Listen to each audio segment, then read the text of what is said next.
Hello, can you guys hear me? Yes. Yeah, I hear you. Yes. Okay, I'm trying to drive back from Steamboat, but I had some car difficulties, so I should be on for the meeting off and getting back on, just a heads up. So thank you. Okay, thanks, Andrew. You were just cutting out a little bit. But I will text you when the performance space item is up, especially just to make sure that you know when we're getting close.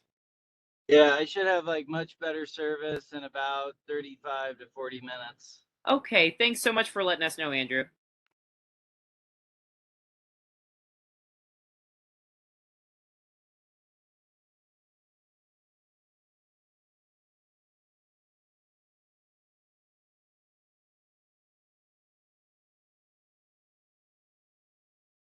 Great. Hello, everybody. It doesn't look like we have, oh, no, maybe we do have quorum if Andrew stays on. Is that correct, Kate? Yes, you have quorum now.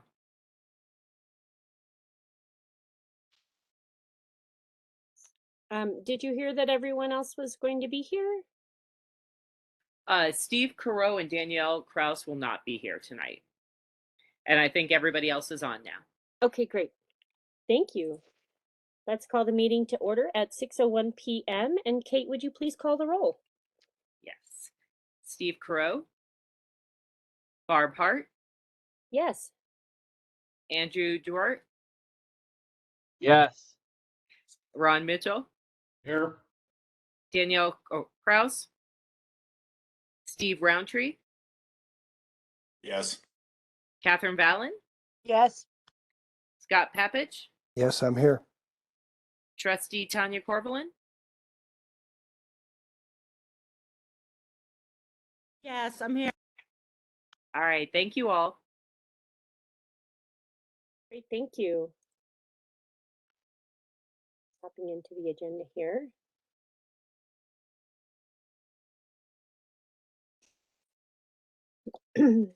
Are there any questions or comments on the consent agenda?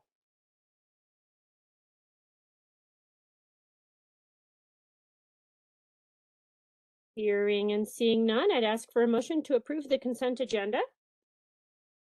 I move we approve the consent agenda. Second. And Kate, would you call the roll? Barb Hart, Yes. Andrew Duart,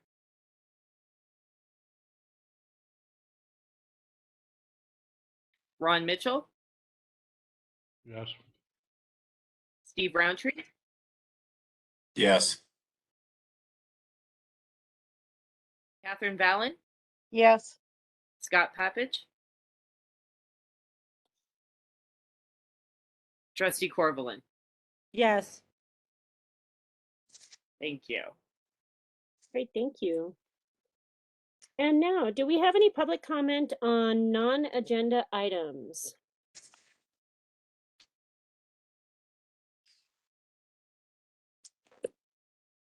I'm not hearing or seeing any, so we will move to the next agenda item.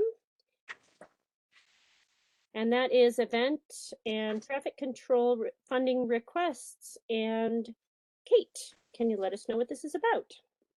Yes.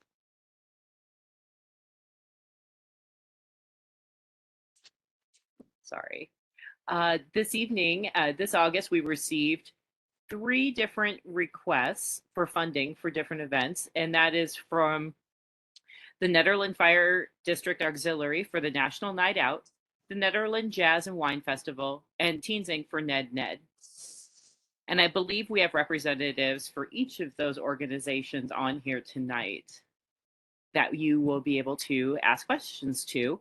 But I've summarized their applications here for you a bit. And the Nederland Fire District Auxiliary is requesting $725 for their National Night Out event, and it already took place. And this event had the potential to increase foot traffic around BNF Plaza and help increase the visibility of businesses that are not located on First Street. Additionally, the event provided the community an opportunity to interact with their first responders and leaders. The auxiliary is submitting this funding request to help offsets the cost of the event, the face painter, the musician, printing costs, which you saw the backup for, included in the packet. As a nonprofit, their cash flow is limited and the costs were borne by the individual members for the event. Moving on to the Netherlands Jazz and Wine Festival, I'll just give the overview and then we can go through each applicant and you can ask questions. But the Nederland Jazz and Wine Festival is requesting $1,000 in traffic control funding for flaggers along East First Street and Lakeview Drive, traffic control, parking attendants, rangers, and checkpoint guards at the 2 entrances and exits along Chapita Park. The Nederland Jazz and Wine Festival is also requesting $1,000 for the following: for $250 for rent sound machine, $750 for marketing materials, and those are for the Nederland Jazz and Wine Festival. Teens Inc. is requesting $1,000 for the NED event for special event funding to fund marketing and publicity for the event. Teens Inc. is also requesting traffic control funding in the amount of $2,000 from the NED event to fund a sheriff's officer. Your financial considerations: there is $5,500 available in special event funding and $11,500 available in traffic control funding. And these projects were approved as part of the 2022 budget, so there's no further action. The grants can be funded today. They don't need to go to the Board of Trustees. You've seen the attachments that have the applications. And so the questions for the board tonight are: does the NDDA board approve funding for Nederland Fire District Auxiliaries National Night Out event? Does the NDDA board approve funding for the Nederland Jazz and Wine Festival? Does the NDDA board approve funding for Teens Inc. NED event? If you would like, we can have, is there somebody from the Nederland Fire District Auxiliary available to speak? Jessica McIlvain is available. Well, I'm available. Hi. Hi, I didn't know if you wanted to say anything else about your application. I'd like to say thank you for the opportunity to present the application to the DDA tonight. I truly appreciate it. Our event did occur August 2nd, and it was a very successful event. I would say we had 50 people in attendance, and it gave the community an opportunity to meet their first responders and build those relationships. So the first time you see the folks coming to help you, it's not when you call 911. Unfortunately, Nikki Dunn came down with COVID just the day of the event, so Public Works was unable to attend, but we also had ProSab there. Just a great time was had by all. We had great music with Ben Sproul. The Face Painter was a hit, and the kids just had a blast on the playground and playing with a giant beach ball in the field and meeting and sitting in the fire trucks, of course. And I'm happy to answer any questions you may have. Great, thank you.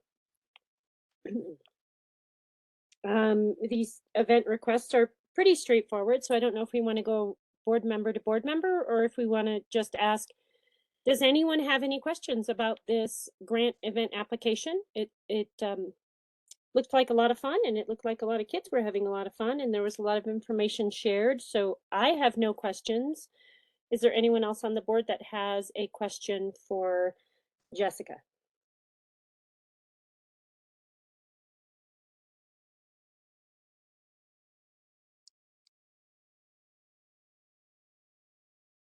Not hearing or seeing any, I would entertain a motion on this grant application.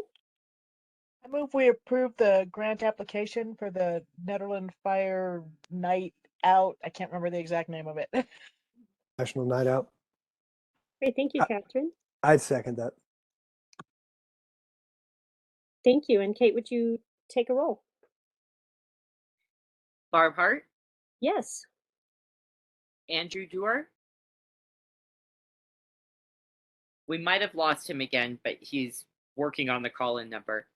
Ron Mitchell, Yes. Steve Roundtree, Yes. Catherine Vallon, Yes. Scott Papich, Yes. Trustee Corvallin. Yes. Thank you all. Great, thank you. And it looks like we have a representative from Ned Jazz Wine on as well. Stephanie, would you like to share information about that?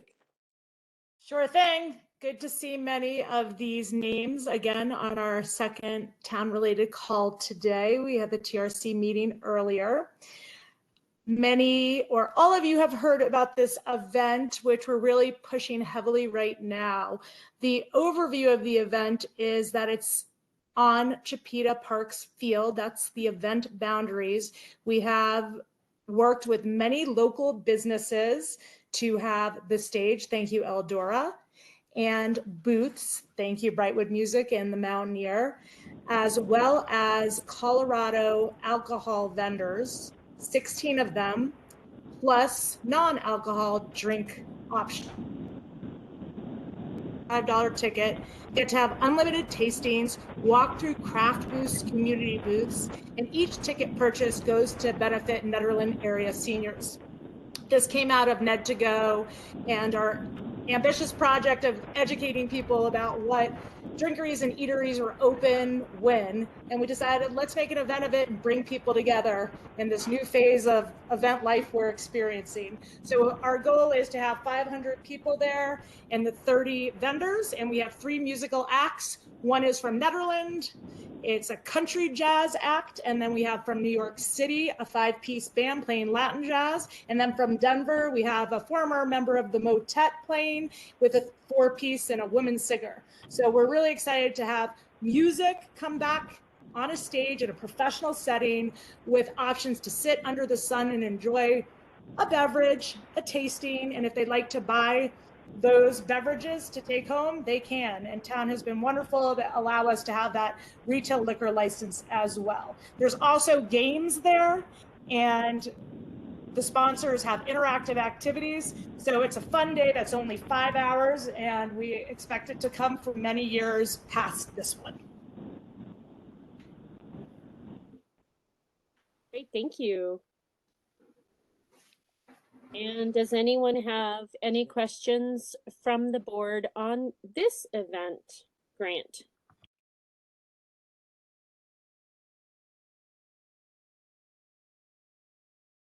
I know I'm super excited about it, and it doesn't look like anyone has any questions or comments on this. Would anyone like to make a motion?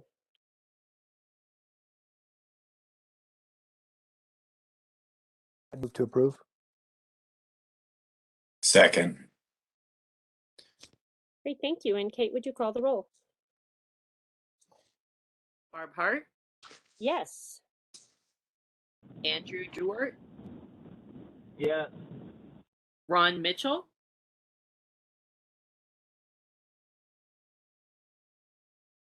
Yes. Steve Roundtree, Yes. Catherine Vallon, Yes. Scott Papich, Yes. Trustee Corvallin. Yes. Thank you. Great, thank you. Thank you, everyone. Thanks, Stephanie. And that brings us down to the Ned funding request for through Teens Inc. And it looks like Stephen is online. Stephen, can you give us just a little bit of information about that? Sure. Thank you all. The event is on Saturday, September 10th. This is actually the 40th year of the Ned. It's the 6th year that Teens Inc. has overseen it, and it's grown from 90 runners to the first year to last year about 320, and we're hoping for 350 runners this year. We just today finalized kind of working with a social media expert up here to kind of really do a big push right now in coordination with our sponsors or our major sponsor right now, Eldora, to really push it out on Instagram and Facebook. We've advertised in the magazine that goes out up here. I forget the name of it. And then also through the Mountaineer, or will be, and kind of the Boulder regional magazine, I believe 5280. So we're looking for kind of funding to help offset the cost of that marketing. And then also, I think I put in there $2,000 for kind of traffic control, but I think after our TRC meeting today, I think 1,500 will do it, depending on how much it costs for a Boulder County Sheriff, because they run across from West Mag to East Mag. So that involves a Boulder County Sheriff and I believe 4 Colorado Rangers.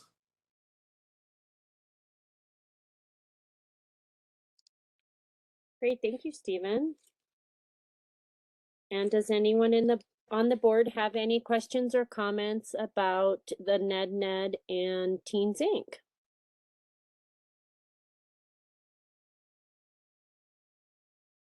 Hearing and seeing none, I would again entertain a motion. I move we approve the application for the NED Teens Inc. event coming up. Second.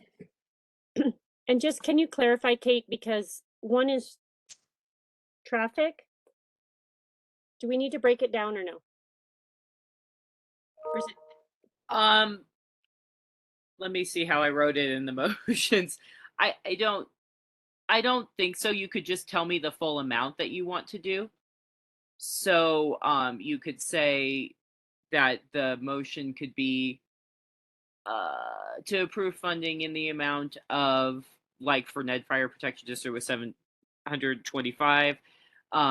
For Teens Inc., it would be motion to approve the request for $1,000 in special event funding and $1,500 in traffic control funding. Okay, Catherine, can you amend that motion? Yes, I move that we approve the application for $1,000 in special event funding and $1,500 in traffic funding for the NED Teens Inc. event upcoming in September. Thank you. And do I hear a second? I'll second. Thank you. And Kate, would you take the roll? Yes. Barb Hart, Yes. Andrew Duart, Yes. Ron Mitchell,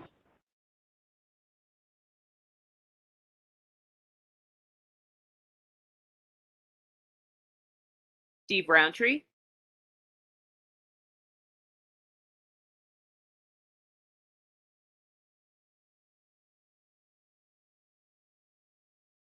Catherine Vallon, Yes? Scott Papich, Yes. Trustee Corvallin. Yes. Let me come back to Ron Mitchell. Yes. Okay. Steve Roundtree. Okay. Well, we have quorum now on that. Thank you all. Okay, great, thank you. That takes us through the event and traffic control funding requests. And next we have wayfinding and Steve Roundtree. I believe you're up.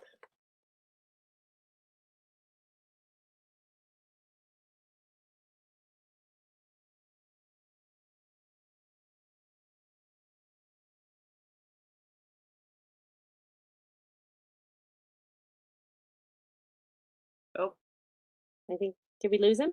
yeah. Maybe that's him trying to get back on, though. Hopefully, that's Okay. what that is. Hey Barb, this is Steven. Can I ask a quick question? Yes. Does the DDA, I mean, would you want us to like publicize that you're sponsoring and supporting the event? Yes. We're super happy to do that. Yeah. Okay, great. And then Could I get a logo, Kate, from y'all? Yes, I'll follow up with you later with the next steps, like how to invoice us for the money, etc. And I'll have all that for you. Awesome. Well, thank you all so much. Thank Super you. appreciated. Thank you, Stephen. All right. Have a great evening. I'd like a logo too. I'll do what I can. The materials have already been made because I'm only 10 days away, but I'll definitely do some shout outs. So thank you. Thank you.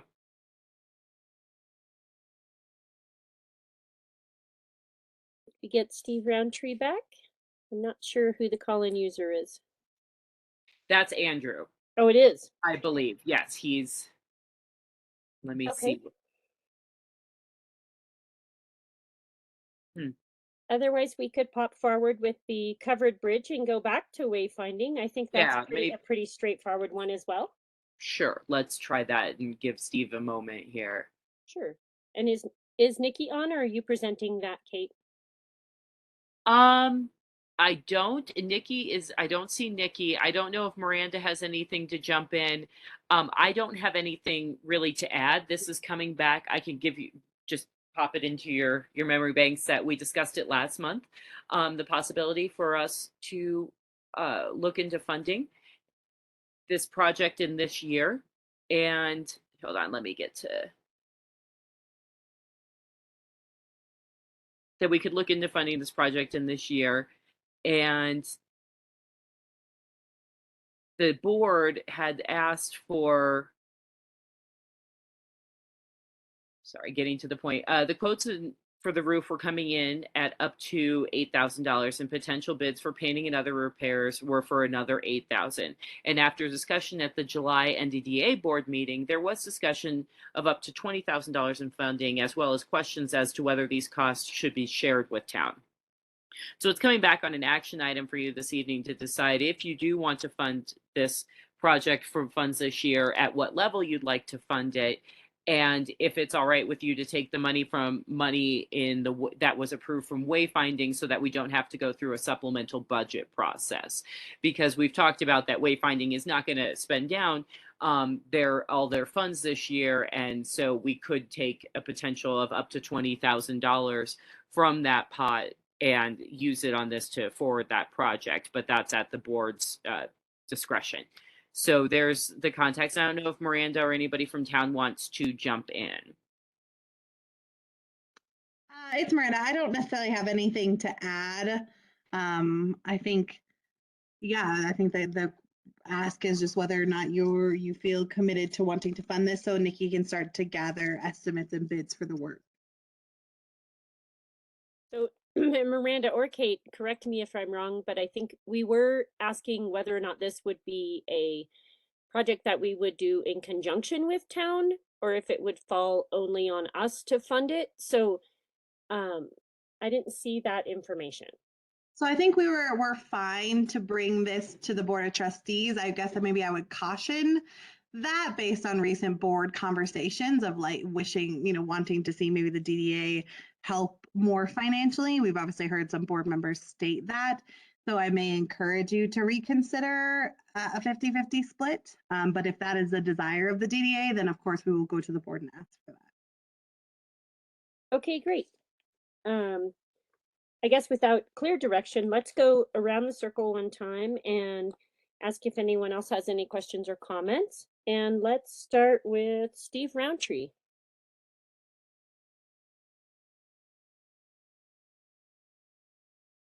Oh, you might not be back on, I suppose. I don't think so. Okay. How about Catherine? Okay, well, we've talked about that we really like, the bridge has become kind of, I guess, somewhat iconic in Nederland, and we want to support it. I don't know, as much as I probably would like to about the town's budget and budgetary constraints and everything like that, but I feel like we don't necessarily have to make it a 50-50 split if the town is strapped. But I feel like maybe they should have some skin in the game. Maybe we should sit there and say, okay, well, we would fund up to 15,000 of it, but if it goes over that, then that's the town. Okay, great, thank you. And Scott Papich. I have two questions. I heard a couple of figures that were brought up, 8,000 and 20,000. Sounds like the total cost for what's being planned is 20,000. Am I interpreting that correctly? Yes, that was the discussion at the meeting last, was that that the amount of $20,000 was thrown out to cover potential overages and other things that could arise, based on when this could lift. Okay, and then my second question would be this, from what I can tell, this appears to be incremental spend over and above what's already been budgeted for 2022, because we're talking about taking the funding out of the wayfinding project. Is that correct? Even though we're not spending it on wayfinding. Yeah, so this isn't a project that was approved as part of our 2022 budget. So we would have to either not do it, go to the Board of Trustees for supplemental funding approval, Right. or take from wayfinding funds that we know will not get spent this year. They won't get Those are spent the this year. options. Right. They won't get spent this year. They will get spent next year is the plan. So I just wanted clarification. So it is incremental spend over and above what we had originally planned. Correct? This Okay. was not in our original budget. Okay. Thank you. Thanks, Scott. And Trustee Corvallin. Yeah, I'm in favor of doing this. I'm a little confused though, with the agenda. Did we talk about the merge stuff or are we pushing that back to a later We time in the lost meeting? Steve I'm sorry, Steve Roundtree. So we're hoping he joins us again so that we can go back to that, but we just Oh, decided you to just step skipping ahead. ahead. Okay, so I was looking at the wrong item and I was like, what are we talking about? Yeah. As far as the bridge, I think we should just see if we can just pay for it with our own funds and do it. Just get it done.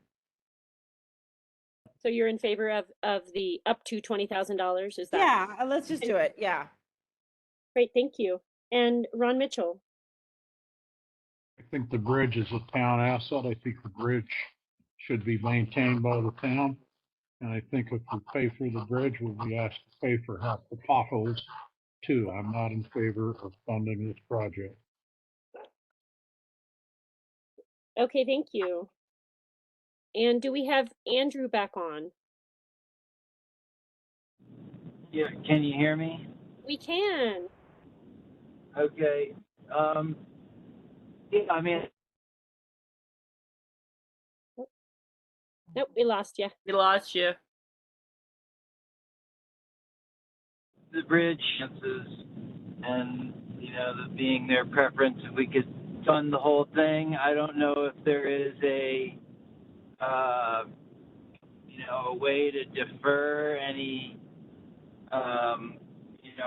potential like reimbursement from town at a later date. If that's a reality, of funding, if we were going to try and split the costs, but not expect the town to come up with the money right away. So I guess I just wanted to see how anyone else, thought, or if there's any mechanism in place that, effectively it would be maybe like a longer term loan or something where we're able to take care of it, and then,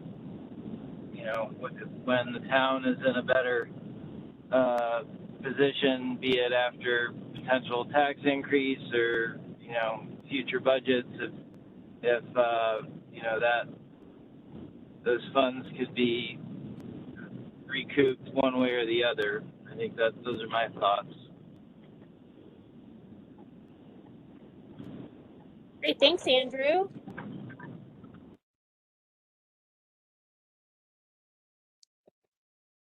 All right, and Steve Roundtree.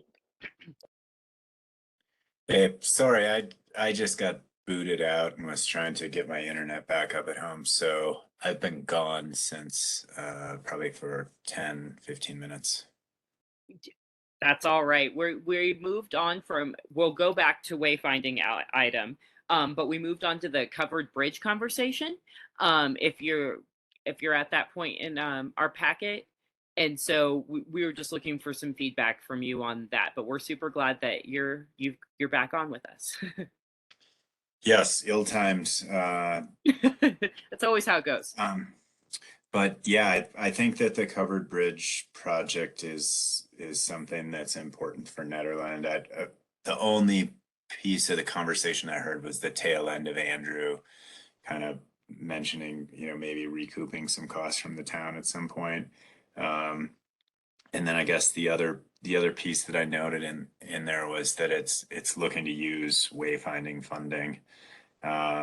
And that's, I guess if that's what we need to do, then I could support that. And it's more that the amount is small enough that even with some forward steps, it wouldn't impact. That would be our intent. But that, again, from our discussion tonight, we'll have a better feel for that.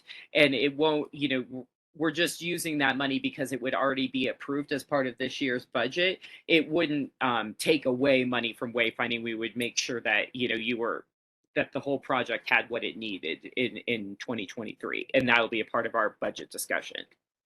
Okay. Thanks for clarifying that, Kate, and getting me up to speed. No problem. Barb, do you have anything you want to jump in and take back over? Yes, as long as my dogs stop barking. I think there's some support and some that kind of want to wait, but I mean, at this point, we have it on the agenda as an action item, so I would entertain a motion in one direction or another of what we want to do next, and that can be fully funding, partially funding, or bringing to the BOT. Can I ask another question on this? Yeah. So the number on this is 20,000. The intent is to have this actually finalized, done and finalized before winter hits this year, or just to have it approved before this year? We don't have until we approve the funding, we can't ask anyone for a bid to do it. So yeah, I would love to think that it would be done this year, but I don't know if that's a reality or not, since we're in August already. Well, I do think Nikki addressed that, and Miranda, please jump in if I'm wrong. I do think her intent was to get it done this year, right now. That's why it couldn't wait to be a project for next year, was part of the discussion, because that was one of the questions that we had asked of both covered bridge and performance space.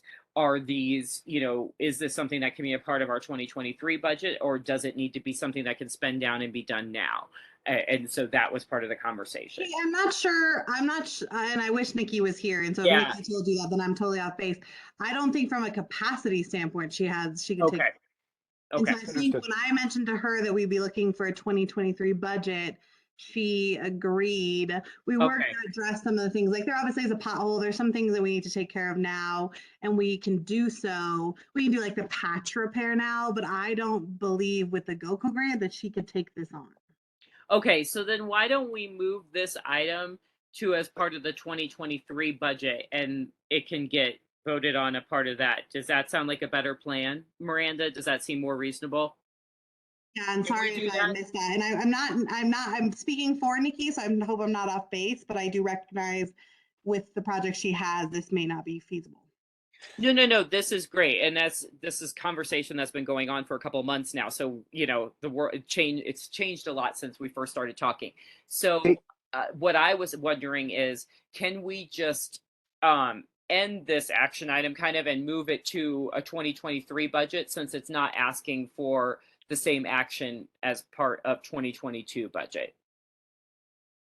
Yeah, I think that makes sense. Okay. Can I ask one more question on this? Uh-huh.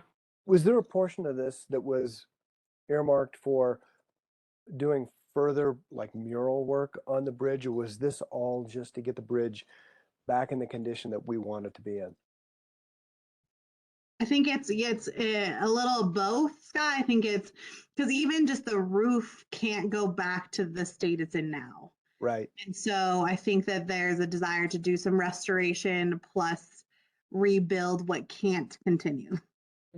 And we have paid for some restoration that is going on right now of the panels that are on the bridge. Right. I So also the- had a question because it was brought up in an earlier conversation that there was actually some erosion that was creating like danger to people who might be walking over the bridge. And so that's, I guess, my one big concern that comes up with the idea of just tabling this until next year is like, are we leaving ourselves in a position where somebody could end up getting injured? I think that that's town's liability, and Emmett and Nikki have already started assessing kind of who's going to take on what from their own budget. So I agree, Catherine, like there is a need now, but as town staff, we're going to take that on and do the temporary fixes to get us on to the larger repairs. Good. So can I suggest, we've got a lot on our plate for next year too. When I look at this budget, I would suggest that if we feel decent about it, it's not a huge amount of money, that we actually try and solve this problem tonight instead of pushing it out to next year. Because if we at least approve it on the budget, we can get the process started before the end of this year. Good Yeah, I point. agree with Scott. I mean, it's not that much money, and it's like what I love about this group, the DDA, is we get things done. So is it too early to propose a motion on this? I think that my only hesitancy, and I love it. Yes, please give us money. Is that expectation? Then the town staff will get it done this year, because Yeah. I can't in good faith commit town staff time that doesn't exist. Because then we would also, we'd have to figure out then how to carry that funding over, because if we spent a little bit, we would just have to be figuring that out while Rita's trying to get the budget finalized. So that's where it could, as much as could be helpful, it could also be a lot of process that that might not be helpful, if Yeah. that's helpful. Do we know how much it costs to commit to be able to at least get the bids to know exactly what the costs will be? Could we allocate that amount of money just so that bids could start to happen? So unfortunately, Nikki's been out for 10 days now. She's out sick. So I don't know what work she's done on this. And I mean, another option is to revisit this in September. I mean, I don't think any work on that bridge in the winter is going to be really realistic. This is Tanya. I have a question. Wasn't one of the main factors being that it needed to be re-roofed, and that's not even going to be done by the Parks Department? We need to find someone to do that. This is speaking to what Catherine was talking about, getting bids. Couldn't we just finance the roofing part of it and try to find, and it may not even be possible because everyone's so booked and it's a small job, to find someone to roof it? I mean, I guess that's the question. Like, are you willing to just commit a figure right here, right now, not knowing what the bids are? Or are you instructing staff to secure those bids and come back to you in September? Well, I mean, you could secure the bids. This is my opinion. This is Tanya. For the roofing aspect of it, that is a big part of it, and come back to us in September, because that's not that far from now. Yeah, I mean, maybe that's the better move, is to, we'll take that instruction to staff to start working on securing any bids we can. And then we could also come back to you with a timeline of, here's what we could get done this year that you could fund versus the 2023 budget. I like that idea. Seems like a great next step for sure. Thank Okay. you, Miranda. Yeah, so I'll work with Nikki and we'll get that to you for September. All right, do we need to do anything process-wise to kind of close out this action item, or is that kind of enough?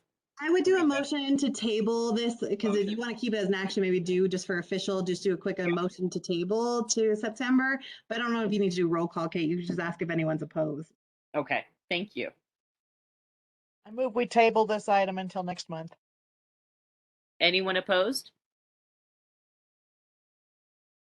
Hearing none. Thank you. Great, thank you.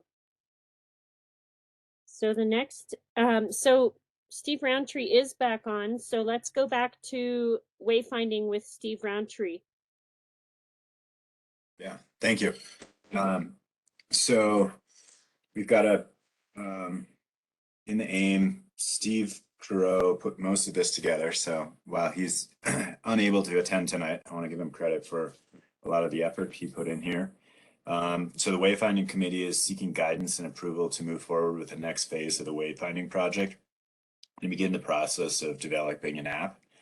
I guess I'm not going to read through the entire thing here, but the committee feels strongly we need a wayfinding company to help bring the project to fruition. Right now, the thought is that there's a gap between where we're at and what we're going to get if we just move for to try to get a contractor to start building signs. And a lot of that information is included in the phase 2 information from Merge.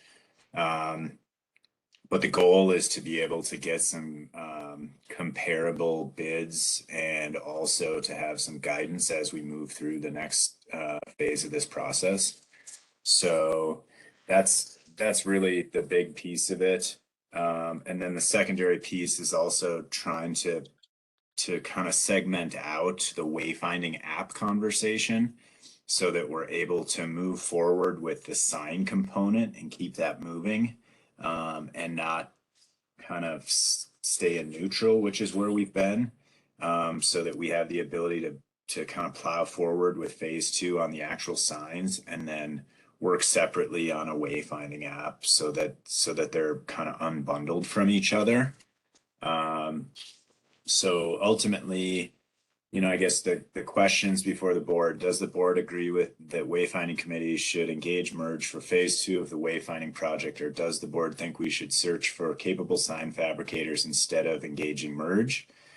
That's the first question for the board. And the second question for the board is, does the board approve of the committee beginning the process to find an app developer and to bring this information to the board for discussion or action before engaging any developer?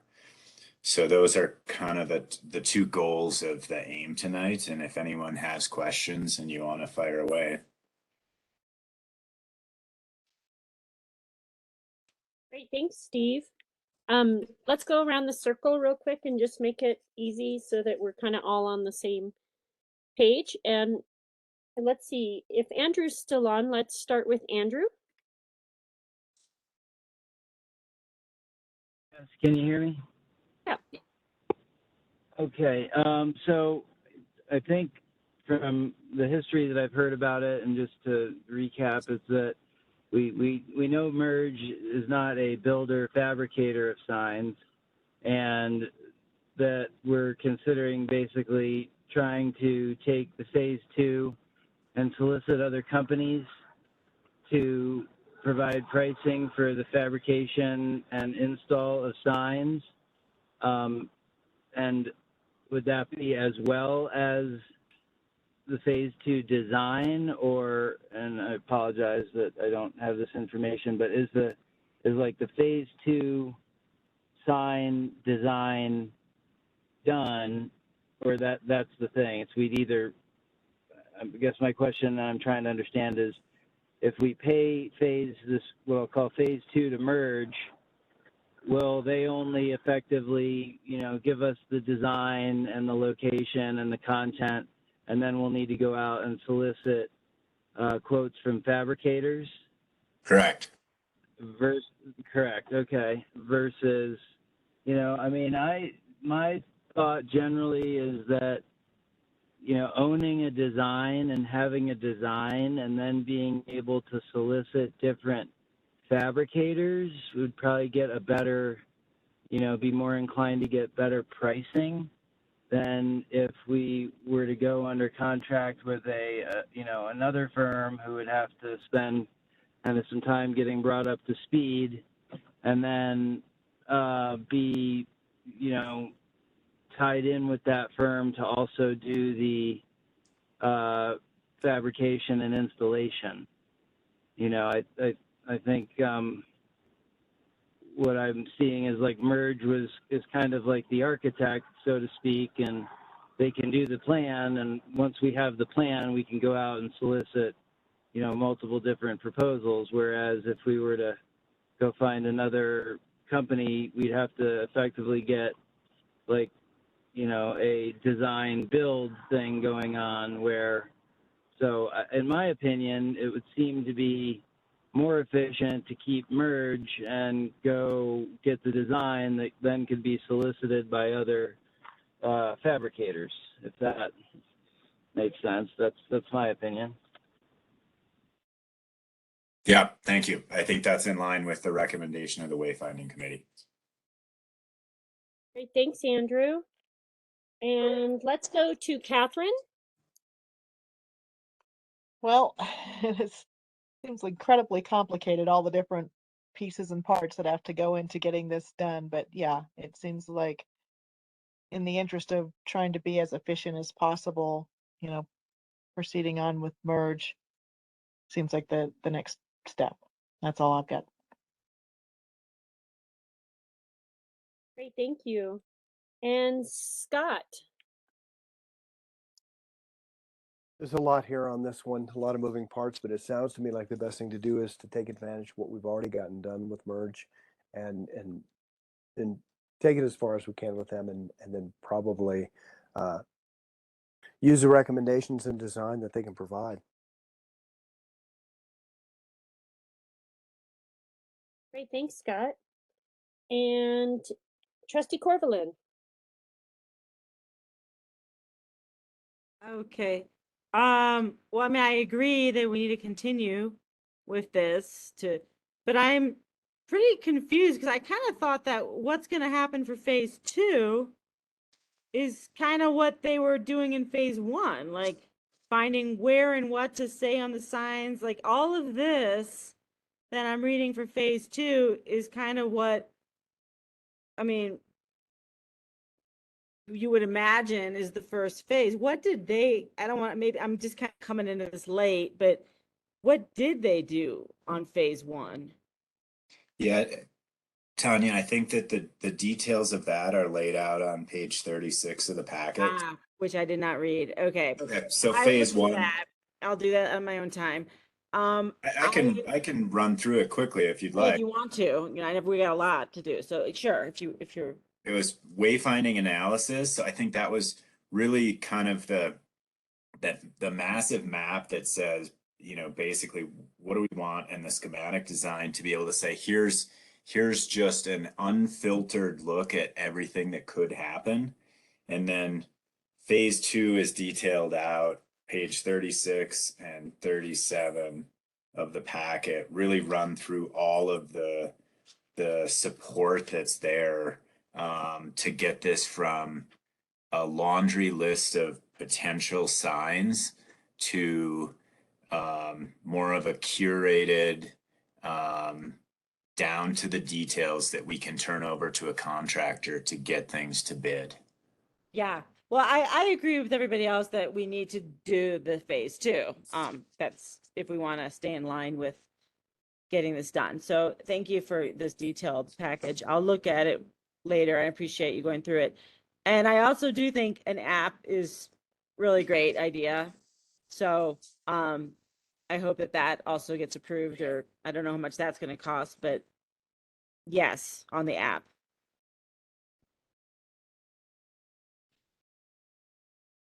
Great, thanks, Trustee Corvalin.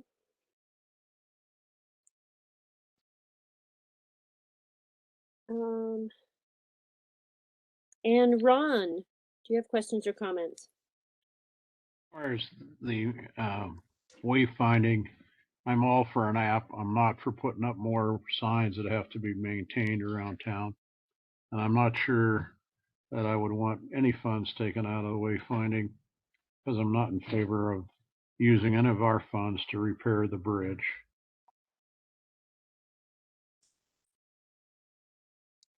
That's all. Okay, great, thank you.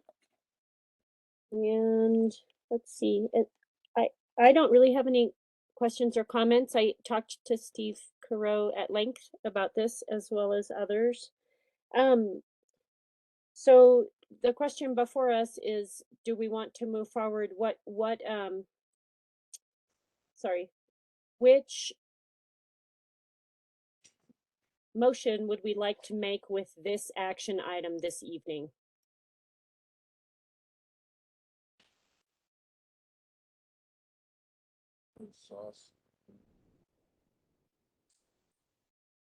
Warmed up, right? Well, and again, can I ask a question? So, with the merges phase 2,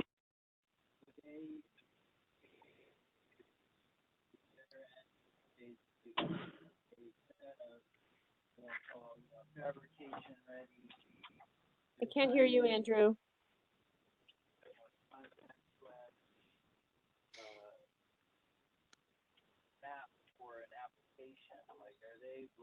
Andrew, Okay. is there something going on with your volume? You're very yeah, faint. sorry about There we that. go. Sorry about that.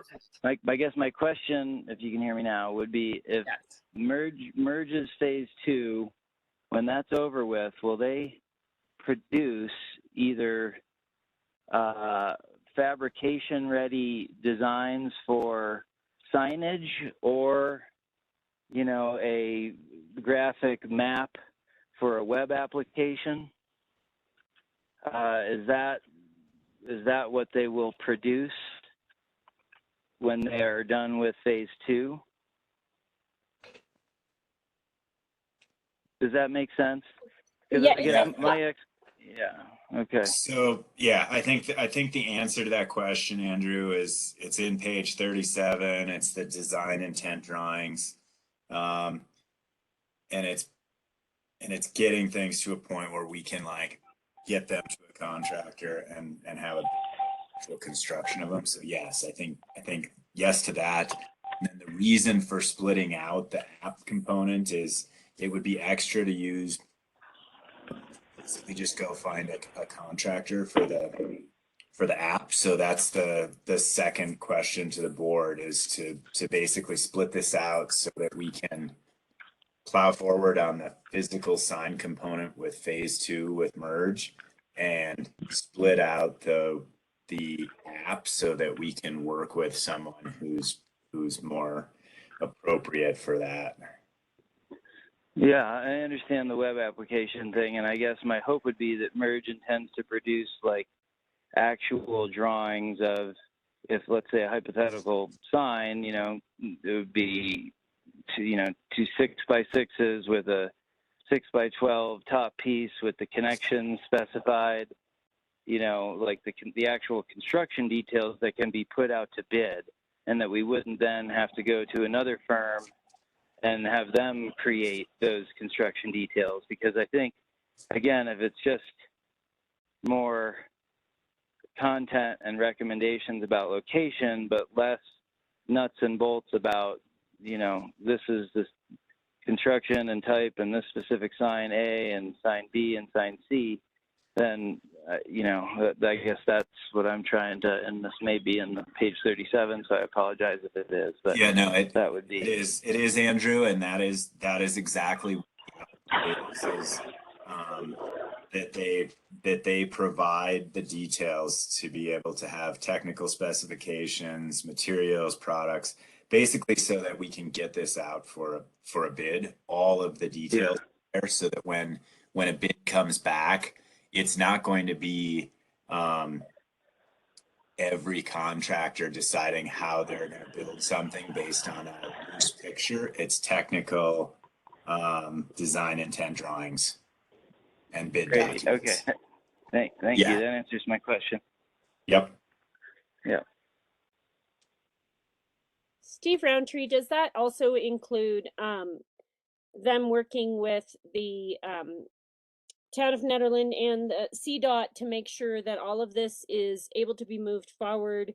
So literally we have sign drawings ready to go that we can hand to a sign company after this is over, because we don't want to, that's something we've been asking for since phase 1 and we have not received. So I just want to make sure that is absolutely included in this package moving forward, that we're going to have all of that information fleshed out with the Town of Nederland, with CDOT, that these signs are even possible, that we're building them within the scope of what we can put in town limits, and that we'll have those schematics ready to hand to a builder to say, these are the signs we want in this location, and can you build them?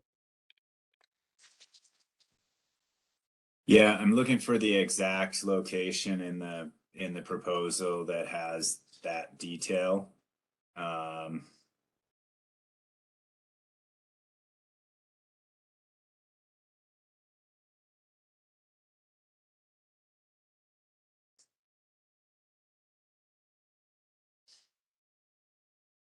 It, you know, it doesn't detail out specifically that they're gonna work with CDOT, but one of the tasks under design and planning, site check locations for appropriateness, available space, general conditions, and that they're here to do that. Steve, sorry to interrupt you, can I jump in? Is there a pretty clear exclusions page that merge lists? Because sometimes I find that's easier to read their exclusions. Yeah, there is.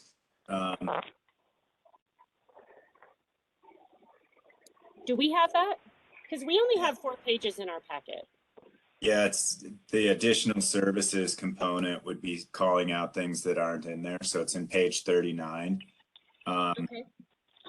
So the following are potential additional services, and if authorized by the town of Nederland, a separate proposal will be developed to address specific project requirements beyond the quantity identified. Structural, electrical, civil engineering beyond the 7,400 allowance. Interpretive signage for historic areas. I don't think that historic markers, that's not really applicable. Landscape or lighting design, I don't think we're going down that path. Trail and bicycle signage, mobile phone applications. So that's the reason for splitting out that app. The mobile phone app is called out as an additional service, and that's why we're trying to split this out so we can. Thank you.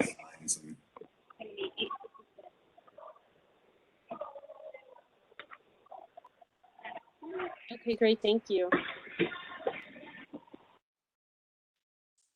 Are there any additional board comments or requests at this time?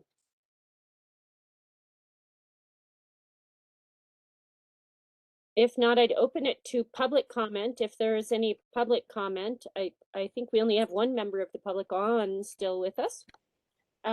Is there any public comment on this item?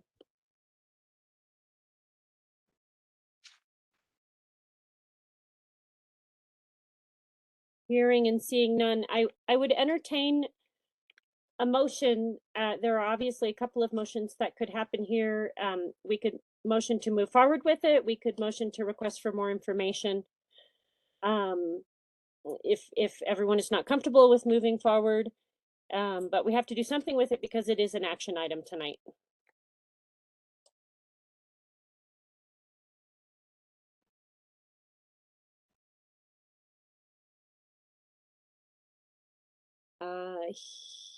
Hearing and seeing no motion, what do we do for next step, Kate or Miranda? Yeah, this is Sorry, Tanya. I could make a motion to go forward with the additional comment that prior to moving forward, they confirm everything you had said about permission from CDOT and that everything is going to be ready to go for a sign manufacturer. We don't have to think anymore about this. We just send the images off and get it done. Something like that. Does that work, Kate? How would we? That I wrote down what she said, so I mean, I think it worked for me. I don't know if maybe Miranda has more comments, but motion to move forward, and upon confirmation on CDOT and that the proposal and that the end product would be I don't know, bid ready. I think, is that a good word to use, Steve Roundtree, or maybe something from Wayfinding, make sure that that sounds right? Yeah, I mean, I think that in the proposal, it's calling out bidding construction.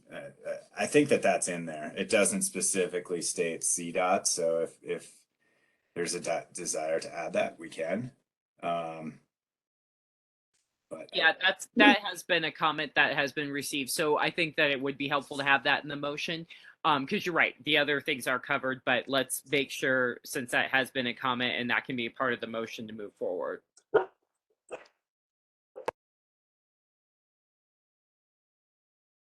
With CDOT and the town of Nederland being part of the conversation, so that we don't draw plans and then find out from the town of Nederland we cannot build these specific signs. Yes. So I would like that wording in there, that we have to work with the town of Merge has to work with the town of Nederland and CDOT, which was our request probably a year and a half ago, and that has not been confirmed, but that has to be a part of this next step. I mean, I think the challenging thing there is if we add that, there's a potential that wording brings this in as additional services. Mm-hmm.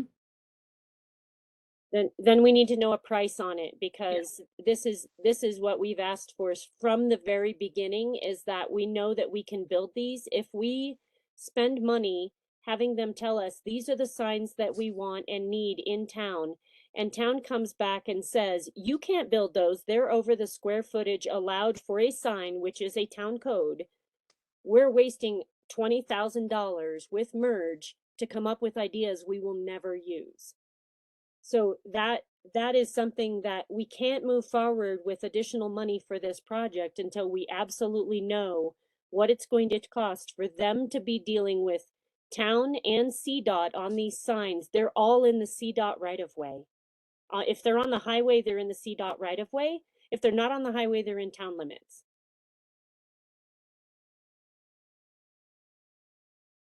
Yeah, I agree with you, Barb. I think put that in there, and if they have to add more to the cost, well, then it comes back to us, I guess. Then we can't move it forward, because then we have to bring it back next month with a new price from them that is very specific to include that information.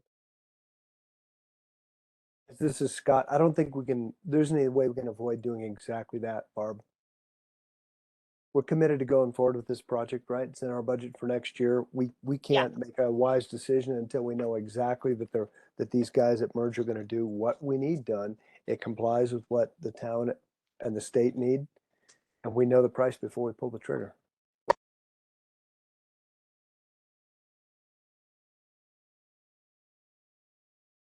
Does that make sense? That makes sense. I definitely think that needs to be part of the wording for us to move forward, is that those two aspects, town and CDOT, have to be included. Cool. So we wanted to get this done tonight, but if we have to wait another month to get it done right, then that's definitely what I favor. So do I hear a motion to table it for September? Can we look at one more detail here before we do that? Of course. I mean, it's called out in design and planning, submittal of message schedule and sign location plans for review and approval by town and DDA representatives. Submittal number 1, task 3.3, it's on page 36. So that calls out that in the design and planning phase of the proposal here, it's presenting it to the town for approval. It's a component that's laid out in the bid. So how do we add CDOT to that, and how do we not spend money on designing signs until we know what we have proposed, which we have? We have the design ideas already approved by the board. How do we make sure that those are being approved by the town before we pay Merge more money to find out that we can't build those? Is Merge aware of the constraints and the standards that CDOT requires?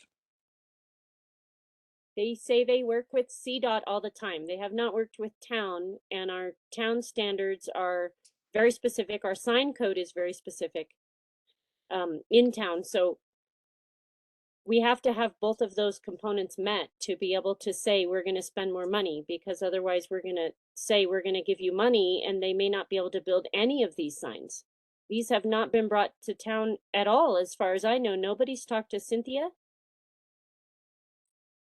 And maybe Miranda knows different, but I don't know that Cynthia has ever looked at these and whether or not they're even possible. No, that's correct. Nothing has gone before Cynthia. So before we bring that forward, should we bring these design plans to Cynthia? We have locations, we have signed plans that we have approved. Yes, I think that's a good idea. So should we table this and bring it back in September? Only if we're going to do something between now and September that's going to meet the needs we're talking about this evening. Kate, can you bring these design plans to Cynthia? Or should Andrew, or how do we move forward with that? I need to check in with Steve Crow and Steve Roundtree because I don't know if we're really at that point, but let me see where we are, and we'll have to look at that and see if it's really at that point where they're ready to confirm with town, and we'll get a better understanding of what services they could provide, that they will provide with regard to town and that, because I believe that this has been discussed, and I think Steve Carreau does have pretty clear ideas on next steps. So that's, without him here, I don't want to misspeak. But I do think a lot of this has been hashed out. But I will confirm, and we can, if you choose to table, I will get with Wayfinding and we will get definitive answers on those questions. But I don't know that this is something that can go to Cynthia yet. I think that is a part of the next phase. So, but let me confirm that with the committee and with Steve Carreau. That would be great, even if town can tell us what the restrictions are on the size of the signs. And that I know for sure that information has been shared with Merge. Okay. So, so do we table it for next month?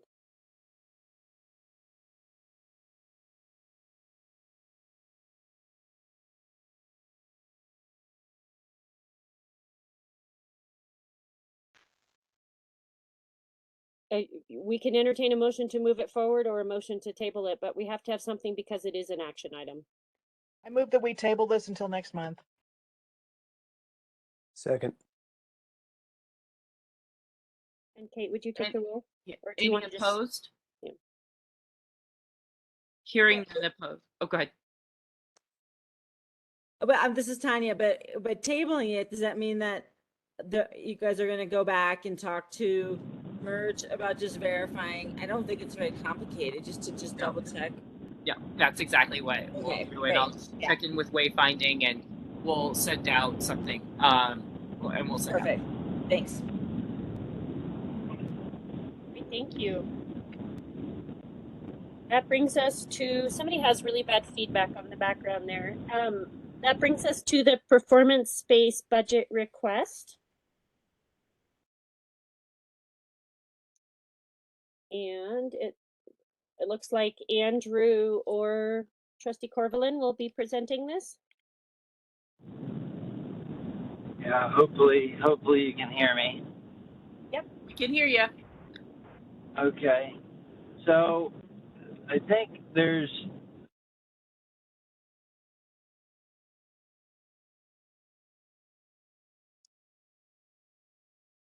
zooming out various people, parties, Tanya, Chris, members of town, members of other boards. I think that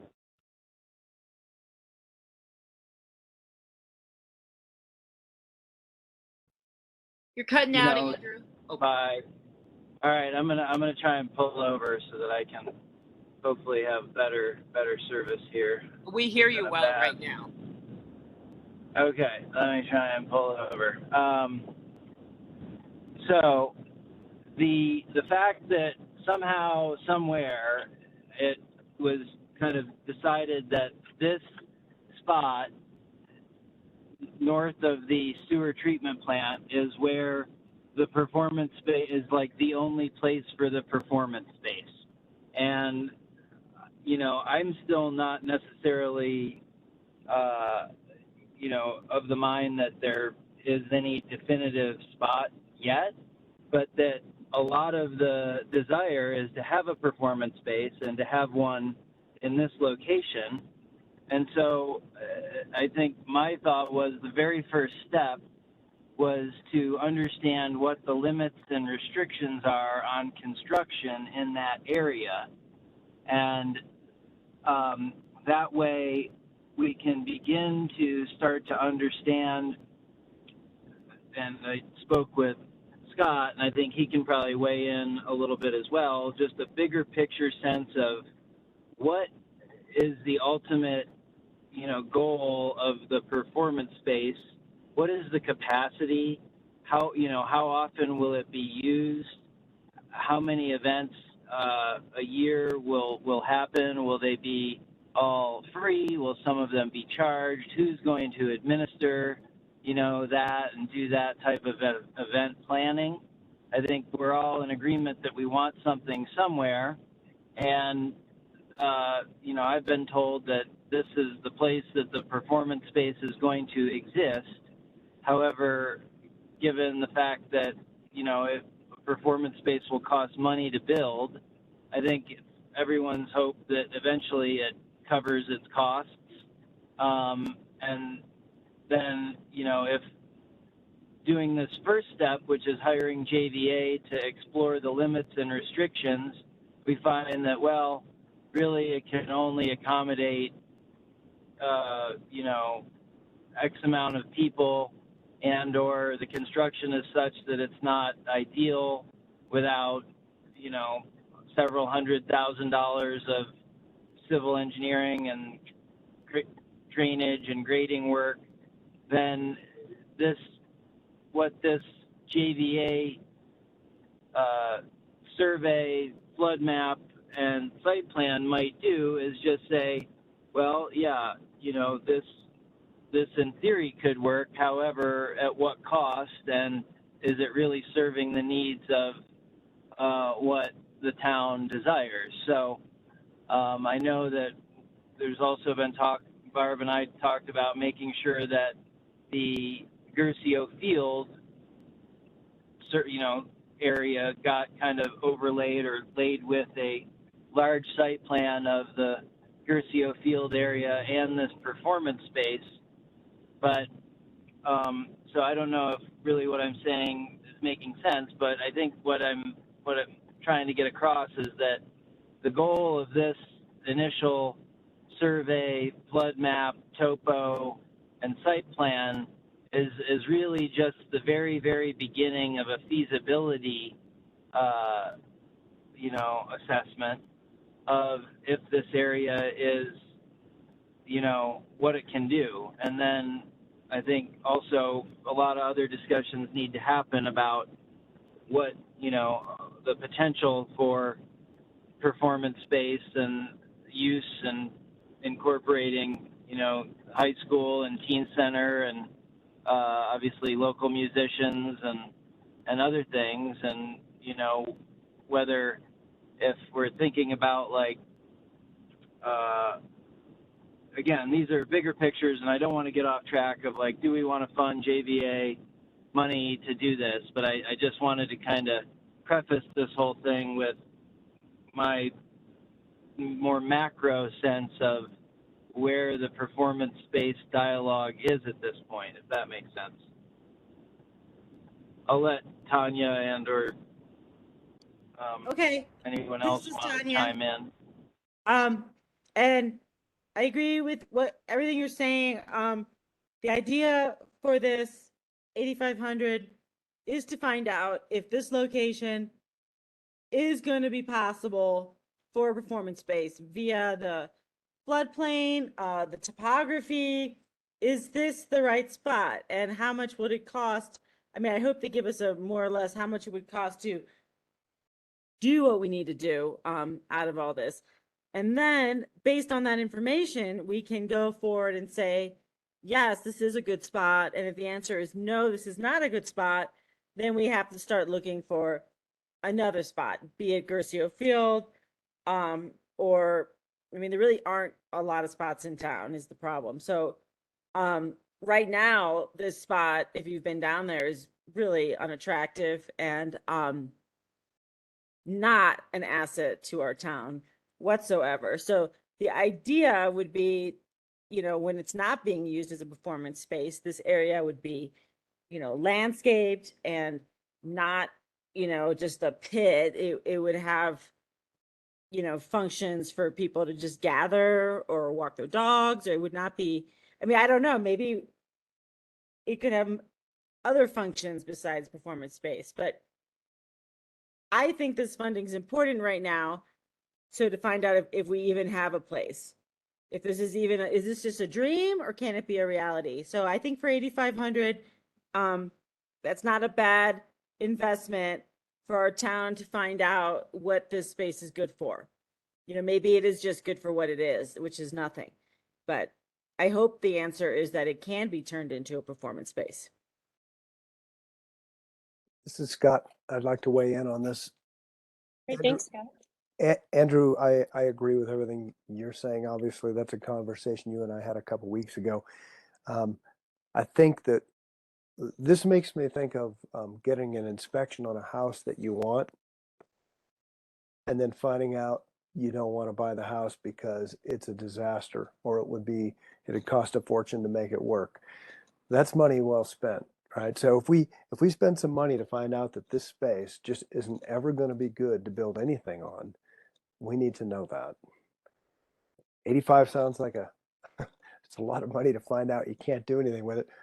But so, perhaps it's not that much in the scale of everything else we put into our budget. If we find out, though, that we really can't use this space, we know it floods, right? I would challenge the group to be disciplined about what we spend money on for a performance space. We don't want to go down the slippery slope and fool ourselves into doing something that in the end ends up being a bad investment, because this is an expense. This will turn out to be an expensive asset that may cost a lot of money to maintain and repair on a yearly basis. So if we need to spend this money to find out that we can't do this, then that's money well spent. If we find out we can do something, let's be cautious about what we do based on what the pros tell us. And let me just add one thing, I guess, is just as far as what people are expecting. This really is what we are hiring JVA for, is a topographical survey, and some flood mapping with a rough space plan. They will not be able to tell us what anything will cost to build. What we would be able to do with what we get from JVA is then, if it seems feasible, we could then put out an RFP to other design firms, and JVA could be one of them, or it could not be, but just other design firms, and say, look, this is the building envelope. Here's our goal. We want, 1,500 people, amphitheater. We'd like the bathrooms located approximately in this area, and, some other design criteria. And then they would, be able to offer proposals for what that would cost. So I don't want anyone to think we're going to come out of this with a clear understanding of what it would cost to build the performance space, but this is more really an understanding of the site and the site restrictions to even take it to the next level to solicit RFPs if it seems to make sense. And yes, it might, as Scott said, be like the home inspection where you're like, wow, well, yeah, we could do this, but then at what cost, and wouldn't be financially smart in any sense. So I just wanted to be clear about what we're expecting from JVA. This is not an estimate to build a performance space. Thanks, Andrew. Thanks, Andrew. Yeah. So meanwhile, I would also urge the committee and this whole group to be thinking about what we really want out of a performance space. As Andrew had just mentioned a few minutes ago, is it going to be something that generates revenue, or is it just for, I hear a lot about NedFest. Is it really just intended to host NedFest, or what else will we do with the space? What are we prepared to spend on an annual basis to maintain it and administer and run the thing if we're going to have other types of events what kind of capacity do we want it to be, everything. Let's really think about what we want to do, who it's really for, what it's for, what it's going to take to make it work.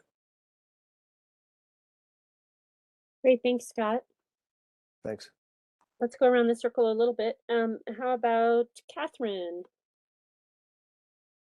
Well, obviously, a lot of good points have been made there as far as the feasibility of if we build, what do we build? What does it cost to continue to maintain it? And, being in an area that pretty assuredly, like FEMA would consider to be a floodplain, are we prepared to deal with whatever is required to continuously ensure it, not just for, the normal event space, but against flood and this and that and the other. And so I think spending the money to find out what we'd be biting off and whether or not we want to chew it is the best prudent move.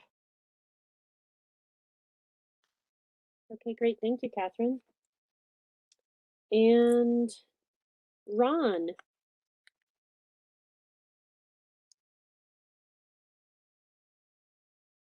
There we go.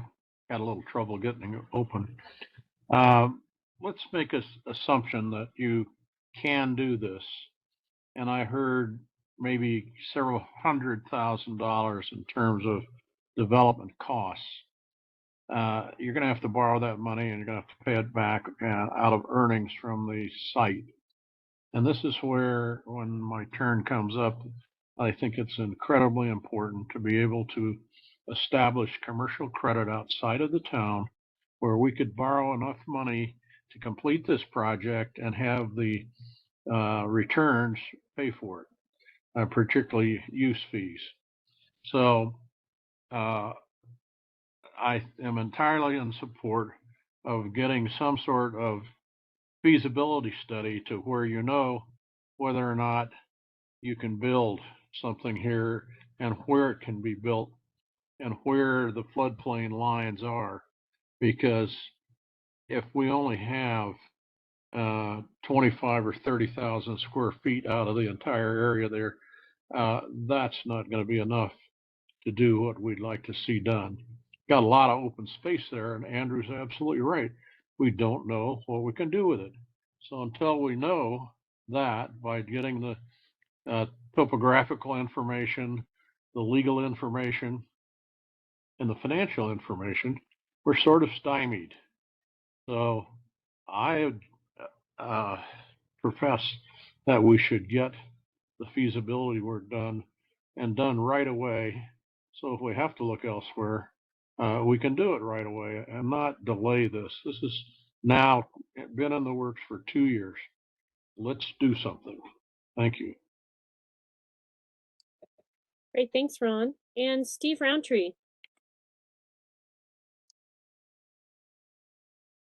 Yeah, I think the conversation that's out there, Scott and Ron and Andrew, all the points you've made, I agree. It seems worthwhile spending some money to then be able to make some informed decisions. Great, thanks, Steve. Let's see. I only have a couple comments. I think everybody on the board has spoken. For me, I would like to see Garcia Field included in the topo map, and I have said that several times because I don't believe that that area that is being slated for a performance space is large enough to have large events. I think Scott could probably speak about the Ned Gravel event. I think Stephanie could probably speak about music events. And after speaking with some of the organizers from NedFest, everyone that I have spoken to says that specific space is not large enough to have the kind of events that could turn an actual revenue from having an event.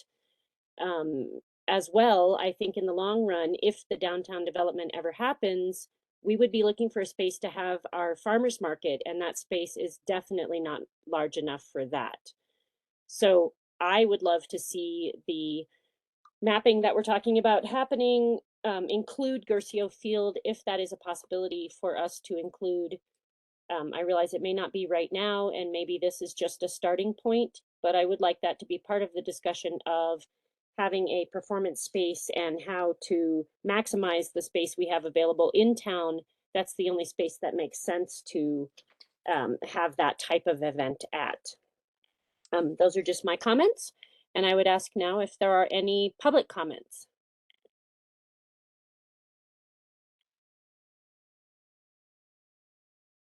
I'll make a quick comment.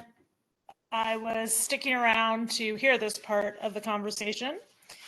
And between Phil and my work helping with music, booking, production, events, whether it's for free to help for the greater good or usually to help Phil with his production gear and skill implementation, I have spent a lot of time on Gershio Field.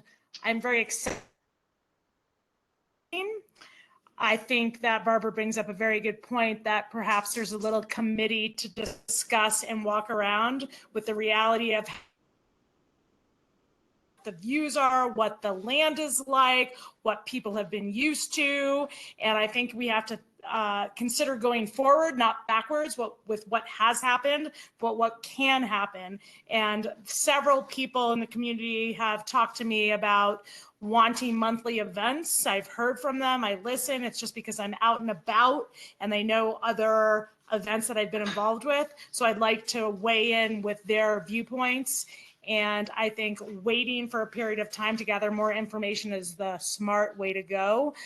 $8,000 for an assessment seems like a lot, but I don't know how many RFPs were out there that could bring the reality check of what we need to go forward. So I heard what Tanya said about that. However, maybe we need more local input before investing that money. Thank you. Great, thank you, Stephanie. Is there any additional public comment? Good. Hearing and seeing none, I would entertain a motion to move forward as proposed, move forward with changes, or any other options. Sorry, this is Tanya. To include Gershio Field in the assessment, that's probably going to cost a little more money, or no? What do you think, Andrew? Yeah, that's an Andrew question. We may have lost Andrew there. Okay, because I mean, why was Gershio Field put off the table years ago anyway? Is it because of what? Like, it's now they're doing some work, but is it just along the perimeter? Like, my worry with Gershio is it available for that? Like, I don't, I guess that's a question to ask Maybe Miranda. Jesse, like, or is I think it's just a perimeter landscaping project that they're doing. Yeah, So that's correct, Tanya. The intention was always to save the space for the amphitheater. And so everything we're doing stuff. is that right? Because I've also been told that the intention, well, that the performance space is meant to be in this area we're plotting out. So if the intention was to put an amphitheater in Gershio, well, then maybe we should just do that. Like, I feel like there's a little bit of a communication breakdown, because after the whole greenhouse debacle, it was like, then all of a sudden there were these new plans where we're putting the performance space here in the spot that we want to get mapped out for the floodplain and all that. And then they made the electrical box and I've been told many times that, okay, this is the road that would go to backstage. And it was like, for some reason, Gershio was not on the table, but now you're saying we could put a stage at the back of Gershio? Yeah, I mean, I guess I view Gershio as the whole space. So let me pull up let me try to pull up the map, because okay, give me 1 second. So this is the current design for Barker. So in here, this is what we're calling Gershio. Like, this is being developed in the sense that you've got picnic tables and benches around the exterior, and then you'll have plants, but it's just an open space. But then over here was the area that obviously was originally being considered, but there's nothing really being developed in the middle of either of these areas. Everything's along the perimeter. So yeah, I would think we should it maybe is going to cost a little more, but include Gercio, although we already know Gercio is good. It's not in the floodplain and it's flat. So do we even need to include it? We know it's feasible there. The question really is, how much land do we really have with the other area? And I think so I'm going back now to just saying, let's just stick to what we are asking and find out how much land this is usable. And even if it's not for the performance space, I think this is a useful information for any future landscaping or BOCO grant, because it's a horrible space right now. I mean, it's a liability, you know? So I would like to see something done there.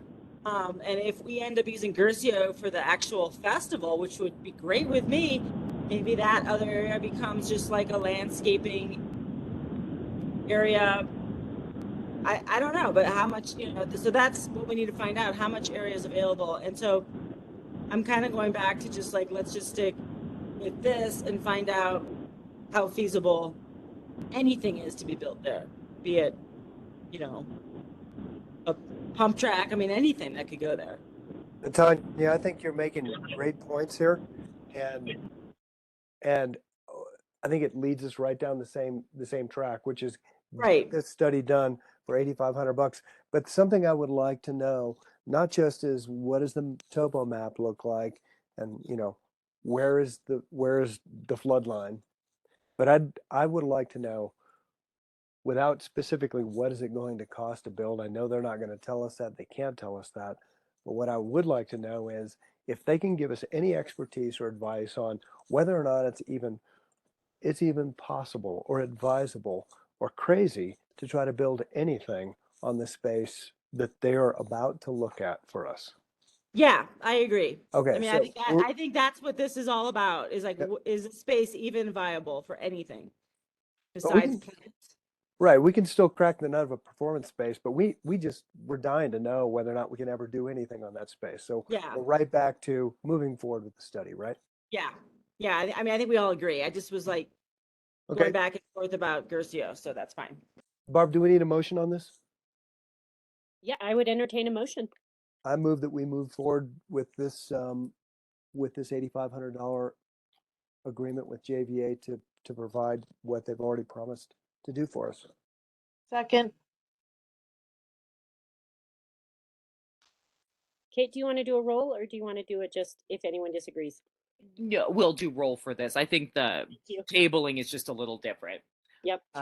Barb Hart, Yes. Andrew Duart, Yes. Ron Mitchell, Yes. Steve Roundtree, Yes. Catherine Vallon, yes. Scott Papich, Yes. Trustee Corvallin. Yes. Thank you all. Great, thank you. Now we're going to move into our 2023 NDDA budget. All right, everyone. So, given our schedule, we're sought now on our final budget draft to be pursued in 2023. All projects except wayfinding are scheduled to wrap up in 2022, so there will not be balances moving forward at this time. At this meeting, the full budget will be reviewed and voted upon to be recommended to the Board of Trustees in September. So the questions before the board tonight are, does the board approve of the draft 2023 NDDA budget?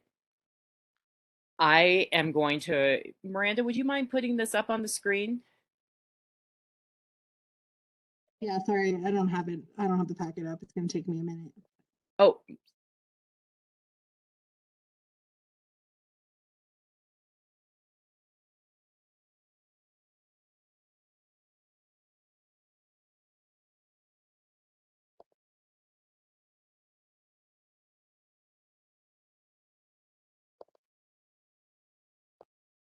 thank you. So because we haven't looked at the admin budget yet, I am going to go through that line by line just because it is quick. But just so that we all, you know, if there's any questions or we're just all on the same page about that, because we have discussed the capital projects more in depth. So this year, we budgeted $1,500 for legal to work on the IGA, and we have a good draft of that, but we're not final. Just to bring you up to speed, remind you where we are. We're not finalizing that yet because of the new board, and we wanted to continue with working sessions and then potentially bring that. But we have a good draft to work with, and so we've stopped because we were getting close to our $1,500 budget, and we do want to leave a little money in case we do need legal opinion on different things that arise in the course of business. So I am projecting by the end of the year, we will fully expend that category. And please feel free to just stop me if you have a question while I'm going through, or else I'll just kind of go through for everybody. For office rent, we have budgeted $500. I don't think we'll spend any of that this year, but I do suggest in 2023 that we continue with that amount. And I suggest that we also continue with the same amount for legal, because we do go often for opinion, especially as we're working on different projects in that. It would be nice to have a good legal budget to work with, to be able to engage on different topics and questions that we may have. Now that we move into IT, last year you approved the purchase of a new computer and the accompanying warranties. So we're not spending on IT right now, but I do suggest still budgeting the $350 for next year to take care of those needs. And accounting, we had budgeted $600, and we ended up spending $780, and that was due to some audit prep that we needed additional help with. So that's where the overage came from. And in next year, we're saying $600 again, but we probably won't get to that level now that I'm more up to speed with our QuickBooks and doing year end with town and just going through the audit with town this year. The next line item is the ED, my position and personnel. And that line item is $27,451.41. And at this at 6/30/22, that's when all these numbers are current of, we had spent $13,330.17.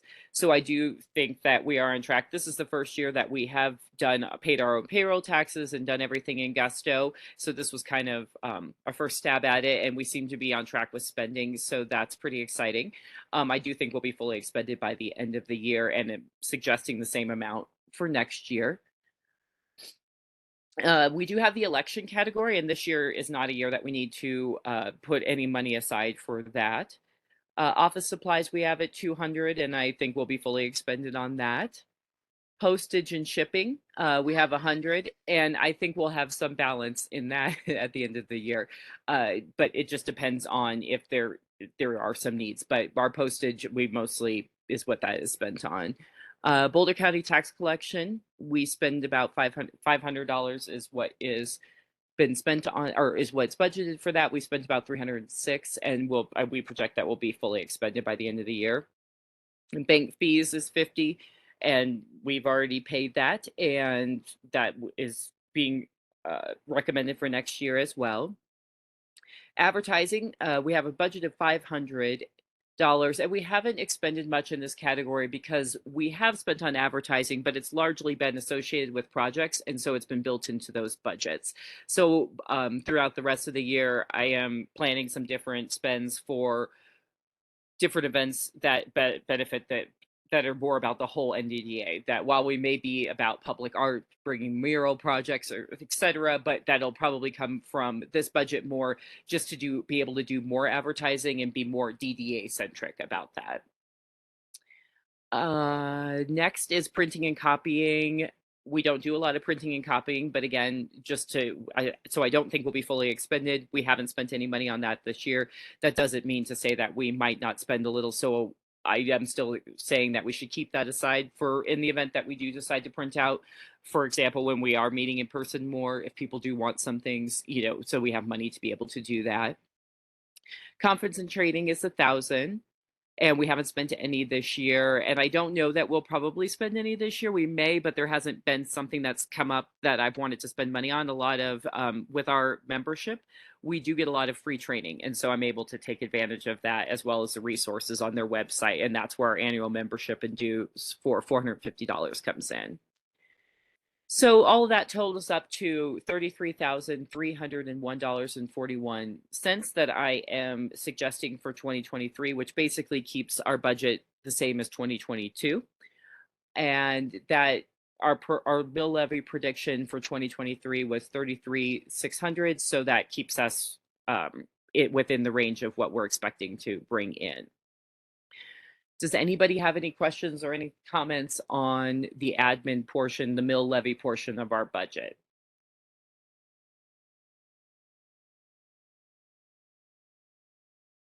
Could you move the screen up just a little?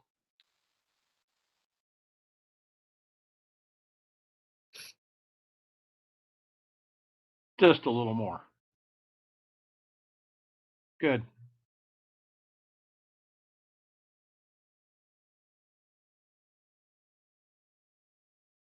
Okay, if I'm not hearing any questions about the admin portion, so I'll go on to our proposed capital projects. And this is what we have been discussing for the last couple of months. So what you're seeing right now is an update on where we're spending on our current projects, as well as what your conversation was last month about your desire for different projects in 2023. So beautification for 2022, you had $25,000 allocated. As of 6:30, we'd only spent about 5,300. That has doubled already. It was just because we really didn't lift beautification until mid-June, and so the payroll costs, this basically what you're seeing is the cost for the flowers, was mostly what was incurred. But we've bought different materials. We're off and running with beautification, and I'm not thinking that there will be much, if any, left over in this category. And then for 2023, the discussion last month was that you desired to put $30,000 into this category. For wayfinding for 2023 or 2022, you had $150,000. At this point, you've spent $12,275 of that. And once we have next steps, I'll have a better idea of how much we'll spend this year in wayfinding. But you recommended that we budget up to $150,000 for wayfinding in 2023. The Ned Fire Protection District IGA was funded last year at $30,000, and once the formula per the IGA was calculated, we spent $23,416.43. So that left a balance of $6,583.57. And part of that was applied to the public arts overage. So I just wanted to remind the board of that's why that project will be a little bit more expended, that some of those funds went over to there. And we again recommended that there would be $30,000 carved out to make sure that there's enough allocated to cover what the formula may dictate for 2023. We won't know that formula until December. That's when we get that information. Moving on to public art. This year, public art was approved at $14,110, and it has expended as of 6:30, $7,124.88. This project will be fully expended by October. And next year, the discussion last month was that $20,000 be carved out for public art. As far as event support, you had originally budgeted $10,000, and as of 6:30, you had spent. Hold on now. You had $4,500 remaining, you expended $4,500, and I do think that we will probably zero out these grants potentially, or we'll have a small amount left over. And what you had budgeted for the conversation for 2023 was to budget again at $10,000.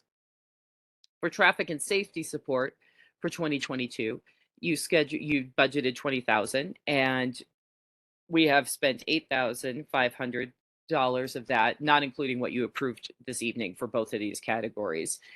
We still have leaf peeping, which was part of what was approved, that we'll be spending in there as well. And I do think we will probably fully expend these funds. And for 2023, the board had discussed spending $30,000 on traffic and safety support. For the performance, now we're getting into new projects for 2023 and the performance space. There was talk of $50,000 being allocated. And I have a note on these three projects, the Riverwalk, the Covered Bridge, that I want to make sure that as you are discussing these budgets, you're considering how many hours you want me to spend a month on these projects to make sure that they can be included in the total budget of the project, just so that I know how much energy, time, and effort that you would like me to put into moving some of these projects that are in the newer phase where they may need a little more hand-holding, and some more fact-finding conversations. And so it's knowing what the board how much time the board desires me to spend on those activities for these newer projects. And so that really is my comment on performance space, the Riverwalk, and Covered Bridge. So for performance space, you have $50,000 is what you were thinking. For Riverwalk, you had discussed 30,000, and for the Covered Bridge, 20. And I do believe that this was potentially part of the conversation of, do we pay for it this year or do we pay for it next? But somebody can refresh my memory if I'm wrong about that. But that was the way that I remembered this discussion with putting the Covered Bridge on this line item. And now an update on Big Springs. We had budgeted the 358, 537, and we haven't spent that much as of right now, but as you know, the project has lifted, so all the bills are coming. And so we do expect to be fully expended on that and to use the contingency for additional funds from JVA and for things that have been coming up in the field that are just small things that happen during a project. Does anybody have any questions about this? Do you want to discuss about these allocations if this is where you stand now? Because I know a lot of our discussion last month was rechecking in, that was the first conversation, and now this was kind of, well, now that you've sat on it for a month, how do you feel? So Barb, I don't know if you want to go around and maybe talk about the bigger projects, or if people don't feel that's necessary, we absolutely don't have to do that. I just want to give you the opportunity, since that was the way that we talked about it last month, that that was our first talk and that this would be our second. Yeah, let's go around in a circle, and let me just grab my piece of paper here. Let's start with Catherine. Well, I don't have anything where I feel like I know that, I'd like to see any of the budgeted numbers moved, because we're kind of waiting to hear more information, bids on the Covered Bridge and what comes back as far as the topo study in the area of the performance space, different things like that. Right now, it looks like a pretty good thumbnail sketch of what we want the budget to look like with everything we know to date. And I feel like we'll probably need some additional information if, we end up deciding that we need to move some of these numbers around a little bit. That's all I've got. Thanks, Catherine. I want to point to what Scott said earlier about you're exactly right, that this is just kind of the rough sketch, that we don't know some of this, that will come with more when we develop the budgets, if this budget is approved. And I think that that's where the desire with the Covered Bridge and Scott's comments before and others' comments before that were echoed was, at least the money would be available, to get something started, or that at least we have something approved to start that conversation. And I want to make sure that you all feel like these amounts are what make you feel good about that. So thank you for your comments on that. Great, thanks, Catherine. And Scott. I have one main question. So when I look at the three big projects for next year, performance space, Riverwalk, Covered Bridge, these numbers, Kate, I think you've already verified that these numbers include a fair amount of your time and your efforts being put in on these projects. If that is the case, and I can't see us going any other way right now, those costs, those efforts that you put in would be accounted for within each one of these projects, these capital projects, and it would be incremental to the costs that we see up in the administrative area, right? let me make sure I'm understanding what you're asking. So these would be, what I'm asking is for projects, these costs that I'm asking you to consider as part of this budget do you feel that that number is big enough to include my time of a certain few hours of a month? Because the admin budget is tight. Those 20 Right. hours a week are really keeping the lights on. Where I'm able to dig into things is when you carve out money of these project budgets. And so that's where, especially since these are big and we don't know where they're going, that's where my concern is, that I could be in 15 meetings a month on some of these. Right. But where do you want me to spend my time, and how much money do you feel is appropriate to budget out of these projects? Does that kind of get at your question? It Or does. clarify? Yeah, Okay. it does. But as we move into next year, let's say we get to, June 30th of 2023, and if you've spent a lot of time on, say, the performance-based project, will we see that year-to-date spend for your time? Will that show up on that project line, or will it just be added into the administrative line? Well, if we went over, it would have to go into administrative, and Okay. honestly, I'd have to stop working on it, because Right. that's really what it gets to, is that there's just not enough. And so that's why I want you to consider, do you want me to spend 3 hours a month all for those 12 months on that? And it's not a huge expense, but do you really see that full 50 going for a contract with somebody else? And then maybe you do need to add a couple grand on there just to cover some admin costs, or the admin costs for us running that project too, because we all know it's not just a consultant doing the whole thing for us. And so that's really what I wanted us to consider, is that, does that amount really take into account the time that you all want me to be working on your behalf? Mhm. And if we get halfway through next year and we decide we're going to go a different direction on the performance-based project and not spend all 50,000, but we are going to spend more time and put more effort into, for example, the river walk, we can move from one bucket to another. Yeah, that's something that we would, Right. would be a board action. It's not like Yep. simple, but yes, there is some allowability with that, yes, and the board would discuss that, just like we did with public art, having the overage, and that there was some wiggle room with what was expended for the IGA for the Ned Fire Department, so we could do that. And we Okay. always update the Board of Trustees, even if it is something that we can do within our budget, just to let people know, for that other layer of transparency, that, hey, this is what we ended up doing. We, like you said, we didn't do this, but we want to switch over to this, and that allows that to happen as well. Cool. Thank you.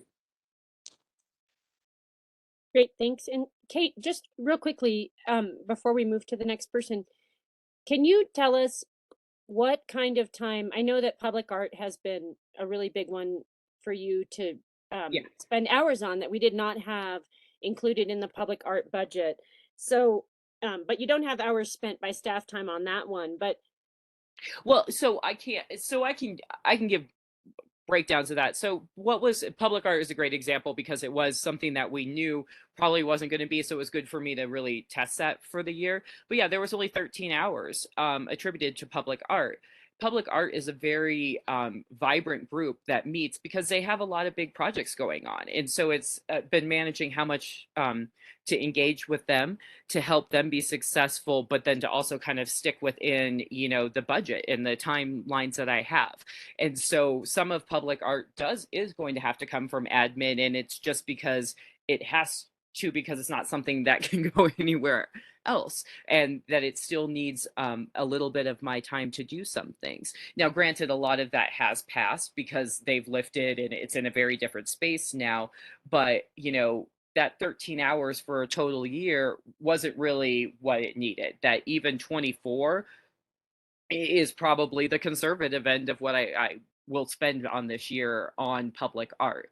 But that's just 2 hours a month, and that's really not a terrible amount for project management. So I just kind of want you all to, so thank you for that question, Barb. And I just want you to have that kind of in your thoughts, so that at least I feel like I've told you, and then I know that I have the directive, and you understand what it means for me to stick within those hours, and that there can be a trade-off for it. And I don't want that to happen, but that's where I want us to at least have that conversation so that we know.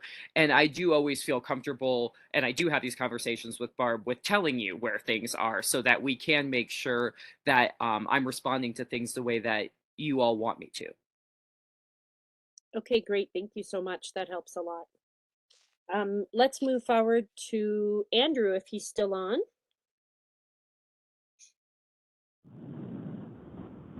Yep. I'm just trying to get rid of any feedback. I think, so without getting into the bigger picture amounts, but speaking to, and can you guys hear me? Yes. Speaking to specifically like the allocated rate, I think we should consider some percentage, like, I don't know whether it's 1% or 3% of just of any projects, you know, that there's a percentage that goes to admin. So we do that, and that's where the 13 hours came from public arts. So that's why my answer to that, because doing it by like a 10%, 15% just doesn't seem, it doesn't always shake out to be the right thing. Now, for like a project like Big Springs, well, that's really a different conversation, but I'm talking about these smaller ones like beautification, and even though that's not as big of an issue, but public art. But as we're getting into these projects that could pull me in a lot of different directions, I want to make sure I have a clear idea of how much time and effort you want me to put on the Riverwalk, performance space, and the covered bridge. But it's really more specific to the Riverwalk and the performance space. So I hope that so that is the practice that has been, is that percent, but it's finding that percent might not work.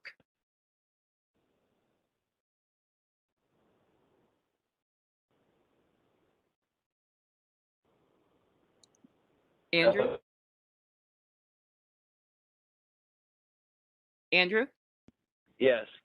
Oh, can you hear me now? Yes, I can. What is the percentage?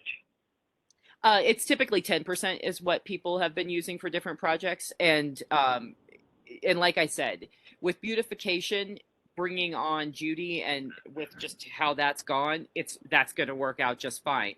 With public art, that didn't work. And so that's where I'm saying that sometimes that can be a great method, but with these other projects, I'm concerned that might not actually get at what you want me to do. And that's all my concern is. But so, for example, and can you hear me now? Just yes, I can. Sure. Yep. So for like Big Springs, if we allocated 10% towards, you know, your admin of a, you know, several $100,000 job, I guess my question is, yeah. That would be great. But so unfortunately what happened with Big Springs is that it wasn't, there was no time allocated for me in Big Springs. And so when we did our supplemental, the hope was that we could get some of my time back that way. So I'm tracking it, and it does look like we'll be able to, but I wasn't budgeted in Big Springs. And you're right, a big project like Big Springs, it absolutely isn't an issue. It's when we're in these projects that are kind of the fact finding, the pre-phase, where there can be a lot of time spent, that's where I just want to make sure, like I said, that I understand where you want my time and energy. And I don't know if the 10% rule really fits for that, but it may. And that's what I want the board to tell me. Right. Okay. Well, yeah, obviously, as you said, it, you know, I think maybe we look at, like, if a project is less than $10,000, there's a certain amount budgeted no matter what, you know, and then projects in the 10 to 50, maybe there's a scalable, this is the first thing that comes to mind, a scalable percentage where, you know, a $10 to $50,000 project gets a certain percentage, and 50,000 to, you know, 100 to 200 gets a different percentage, where, you know, there's enough money, because certainly I don't want to try and make it seem like trying to short you anything. I realize it takes time and effort to manage and deal with admin. So my hope is that maybe we could come up with some, you know, fixed amount for a certain bucket less than $10,000, and then maybe talk about some scaled percentages for different larger buckets in regards to your fees. Now, That makes sense. and then in regards to the projects as a whole, again, those were pretty round budget item numbers to address the preliminary, limits, restrictions, and or legal involved in variances and communicating with owners of the co-op, et cetera. So, I mean, I think that was my my sense that those were pretty broad numbers.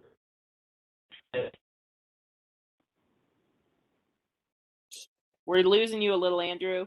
Yep.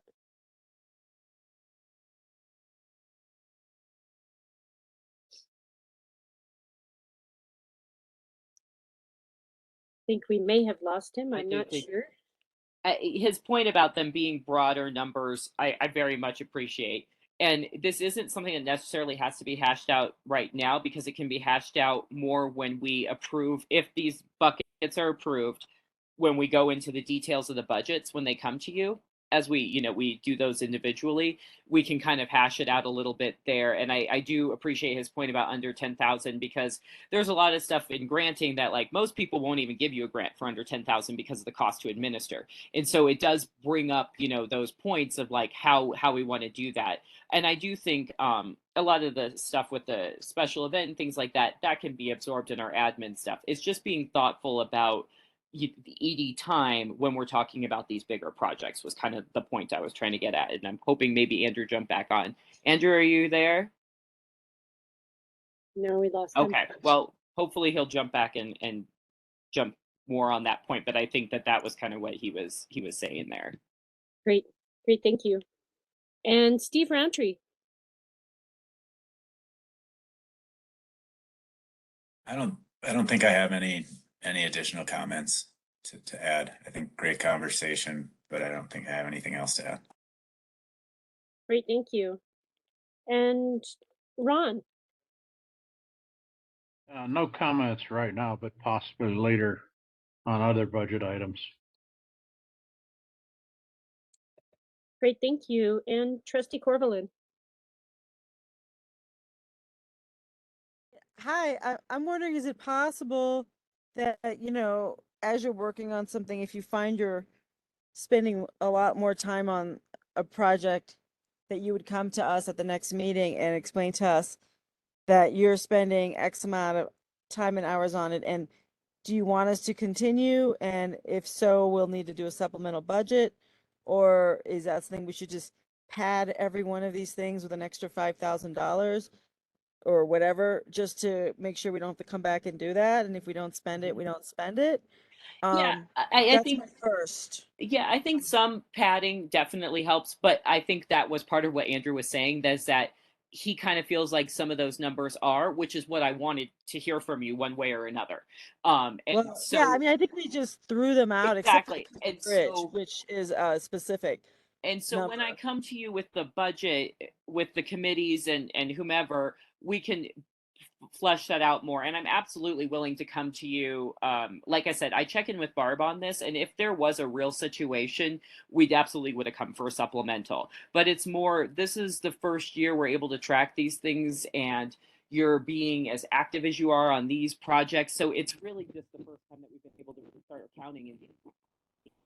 I lost you at the end. Oh, sorry.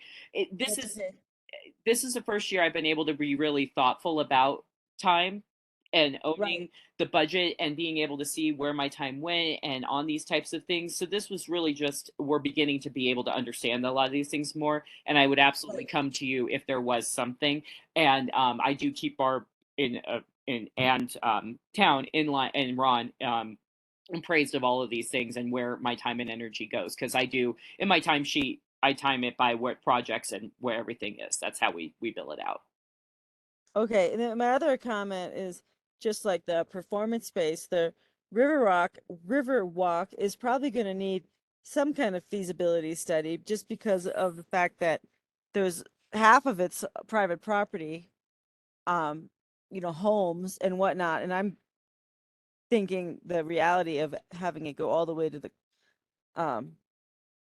the reservoir, whatever the I can't remember the name of the weir, isn't probably going to be something people are going to want to give. I mean, am I right that I was looking at a map and I thought that there was like a easement along the creek that belonged to town or belonged to the public, but it appears that all the land people own actually all the way up to the water. And maybe this is just from assessors anyway. It may just be a lot of these things end up coming back anyway for either more money or just to be tabled because they're not possible. Yeah. That's my one comment about that. And then the other thing I wanted to mention that's not really related to your issue is about beautification. And that I had somebody say to me that in the past we had done the Peace Garden and the entrance to Chipeta Park with landscaping and flowers, and we're not doing that now. And I'm wondering, is that true? That and you might not remember either, Kate, because Well, you're so somewhat new, the but- Chipeta Park, I'm unclear on. The Peace Garden, I don't think that we did, and we did talk about that when we were going through with our gardener, and she does some basic, she'll give it a little bit of love, but no, it was not included in the budget because it Gotcha. isn't, we didn't want to step on the Mountain Forum for Peace's toes because it is theirs and town. So when we walked around with Nikki, that was really more the conversation, is that we didn't want to step on anyone's toes. If there's a desire for the DDA to be a part of that next year's beautification, we can absolutely talk about that as we draft the Gotcha. budget. And And Chipeta Park, what but about I the know traffic circle? we do the traffic circle. There's a lot of constraints with the traffic circle, but that flower pot in there is ours, and Judy Right. does maintain that, and she does maintain the entrance to Chipeta a bit. I know we the weed money went towards having her pull weeds in Chipeta in that area, as well as that's part of the DDA, but all over the district. But also that was one of the areas that we had that we worked with town to help maintain. Gotcha. Oh, thank you for the clarification. Mhm. Great, thank you. Let's see. That's everybody on the board. I don't really have any questions and comments beyond making sure we are including information in each item to make sure that we are paying you for your time out of it, and whether or not we should pad anything additionally by what you're thinking any of these might be. No, I feel okay with it if you all feel okay with it. And I feel like we can work out some of this when we are getting into the full budgets, that's when we can have a lot of these conversations. Great, thank you. Are there any additional board comments before we open it to public comment? I don't think anybody's on from the public, but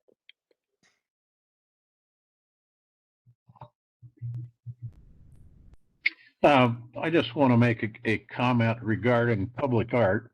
I have offered to, and I want it to be known publicly, fund the manufacture of postcards and things like that, T-shirts, mugs, with the picture of the dinosaurs on the rock shop.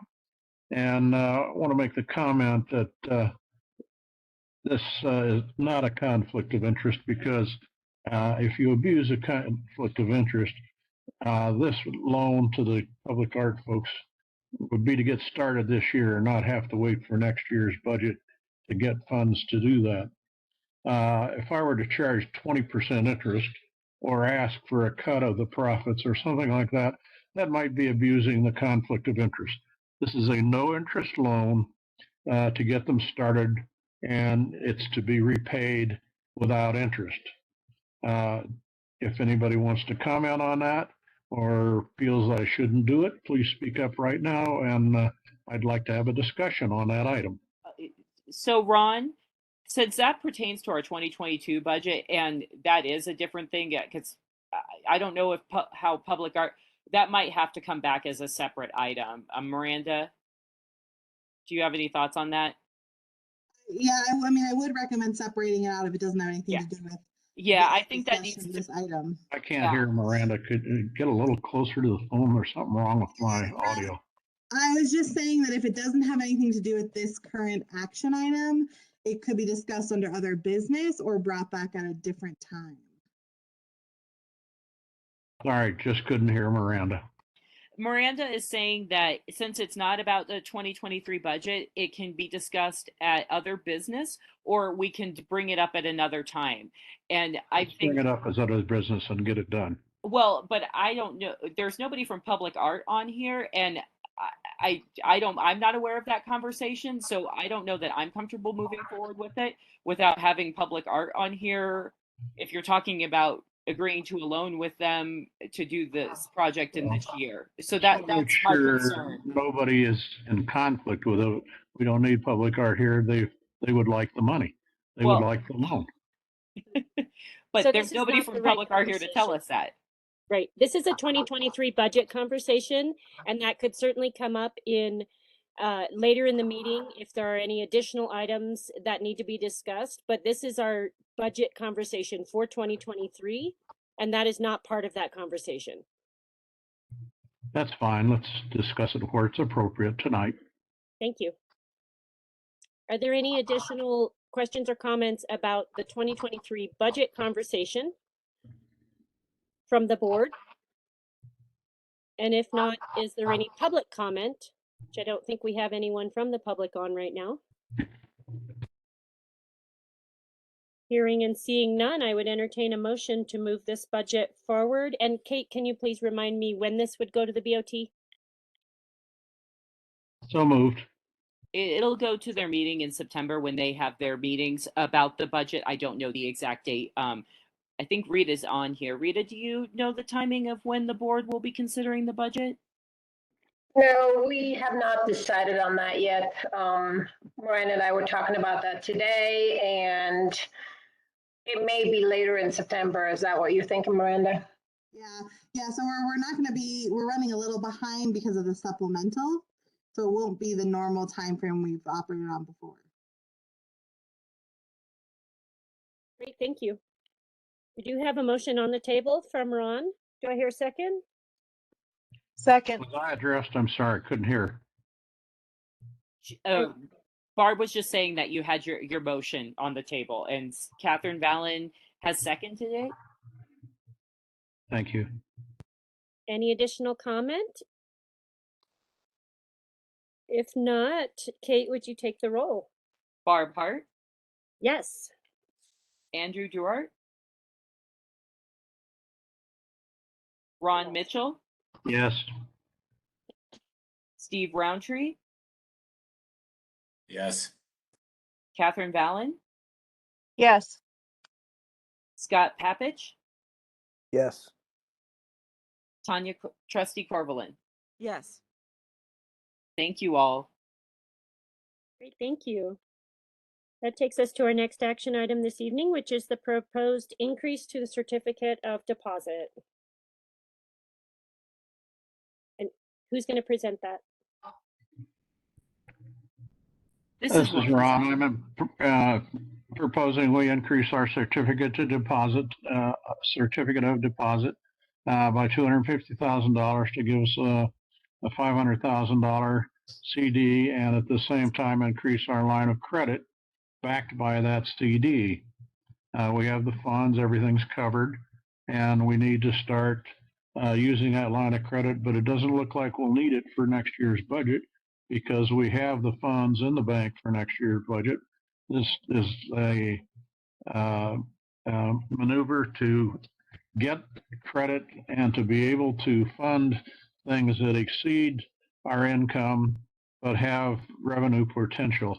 The performance space certainly is one that might come in the future.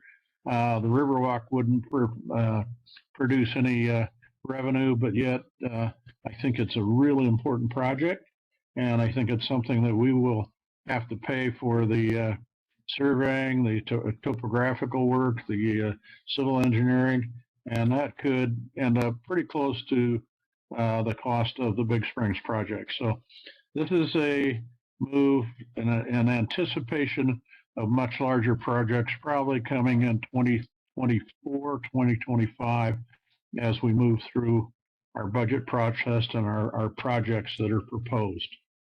So I would move that we increase our CD and our line of credit by $250,000. Is there a second? We need to have discussion first, if that's okay. Certainly.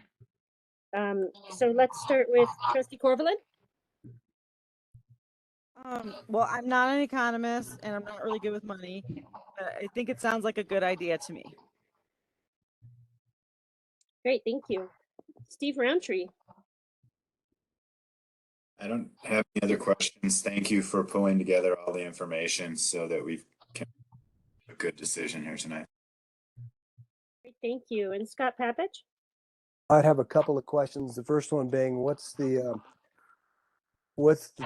difference between what we would get from the CD on that 250K and, I mean, I should say versus what we would pay if we had to take out 250,000 on a line of credit? That'd be my first question. The second Would question you ask it again, Scott? And speak just a little slower. I'm really having trouble hearing this. The audio is very bad. It's very low. Okay. So Ron, you know, obviously if we're going to increase our CD by 250K, we're doing that to get some interest income on it. And if we're going to take on a line of credit for 250K, that would require us to pay interest on that 250K if we were going to access it. I'd like to know what's the delta between what we would get in interest income and what we would pay in interest expense if we had to actually do that. I'm sure we would be paying more than we would be getting. Damn, I just the interest if we were to borrow $100,000 would be $13 a day. I think I supplied some figures to Kate with this. However, the cost of the line of credit and the interest we're drawing are very small compared to the advantage of gaining commercial credit. So I gave those figures to Kate a while back.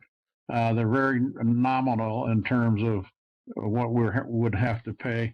I think the interest that we would have to pay is 4.5%. That's where the $13 a day would come from.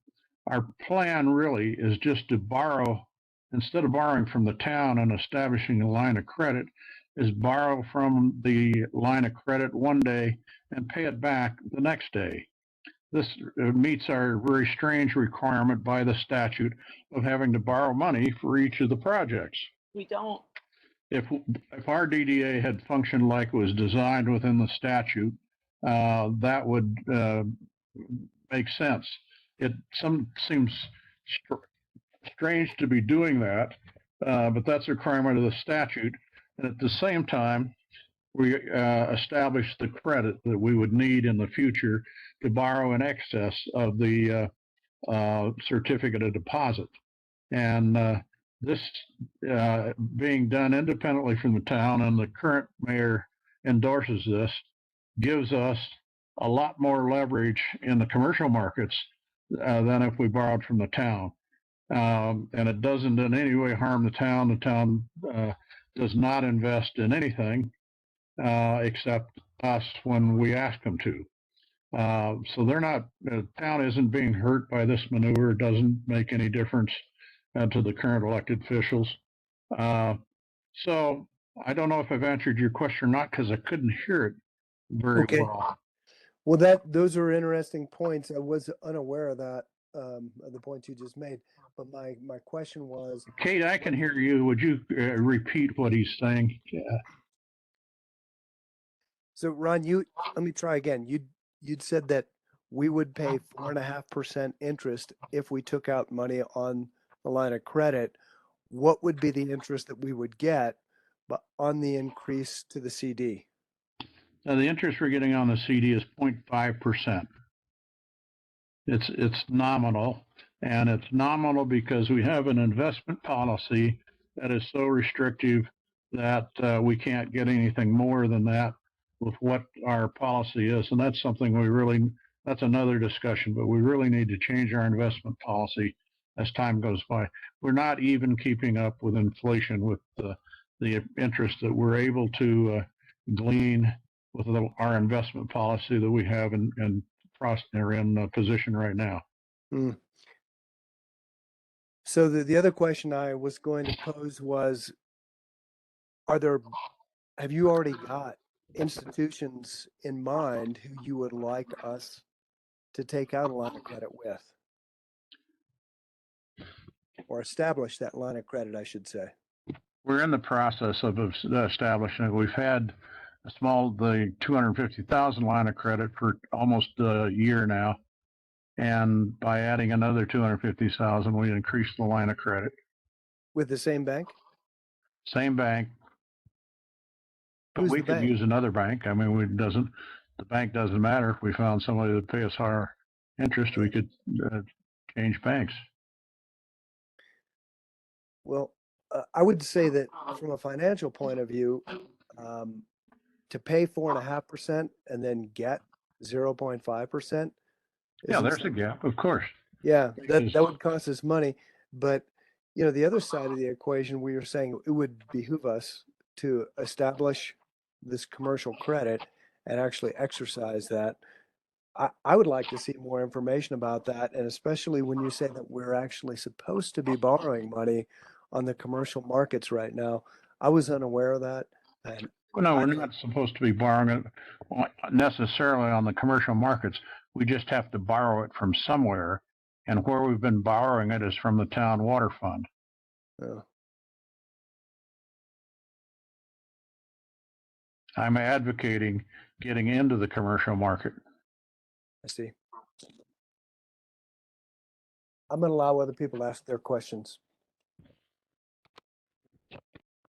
Great, thank you, Scott. And Catherine.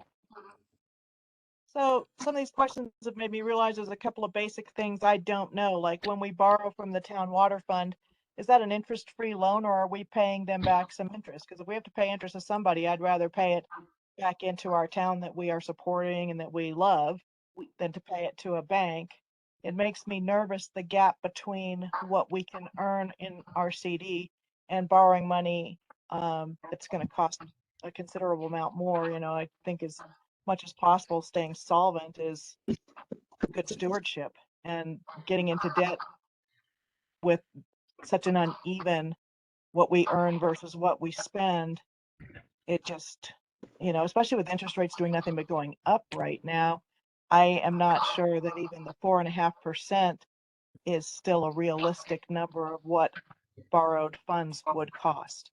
And I don't know if we're somehow tied into it. Sounds like 0.5% in earnings on the CD, and that for some reason we have something restricting us from being allowed to earn more than that. And I'd like to see that changed, because that again seems crazy. But if we're restricted to earning 0.5%, then going out and borrowing money as inflation and interest rates continue to rise is something I would be strictly against. That's all I have.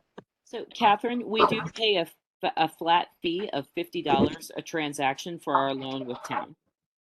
Actually, this is Rita, town treasurer. What it is, it's a maximum of $50. That's correct. So if it's less, I believe it's 1% or $50 maximum, if I remember correctly. But it's, in other words, $1 million, if you want 1,000, the most you would pay is $50. And I believe that is the reason why, as well, the DA has come to town for these loans, because a lot of times the $50 is cheaper than you would be able to get anywhere else. Well, and what I propose, $13 is a lot less than $50, because we would borrow it one day and pay it back the next, because we have the cash to be able to do this. So yes, but we would still have to do the transaction between none of these two things banks. under discussion at this point are significant in terms of establishing commercial credit. That is the direction of this conversation, is trying to make the DDA independently available to commercial borrowing, because at this point we are looked at by banks as just simply a part of the town that would be borrowing from itself. That's not the case. We're an independent entity, and this gives us tremendous leverage. So getting into a discussion of the few dollars one way or the other is not what the discussion is about. It's about establishing commercial credit to be able to borrow substantial amounts of money. And the town always has the option, if politically it isn't expedient, to reject a loan application. If they didn't like the project, they might approve it and say, well, we approve it, but we don't want to fund it, or we can't fund it. So if they couldn't fund it, you have a secondary source that you can go to as long as you establish that credit. And I can't stress enough that the discussion is about establishing credit, not about the small differences in interest on either the line of credit or the certificate of deposit. Those are not what the discussion is about. The discussion is about being able to leverage our earning power, particularly if we had a performance space where there was actually income being produced that would pay back the loan.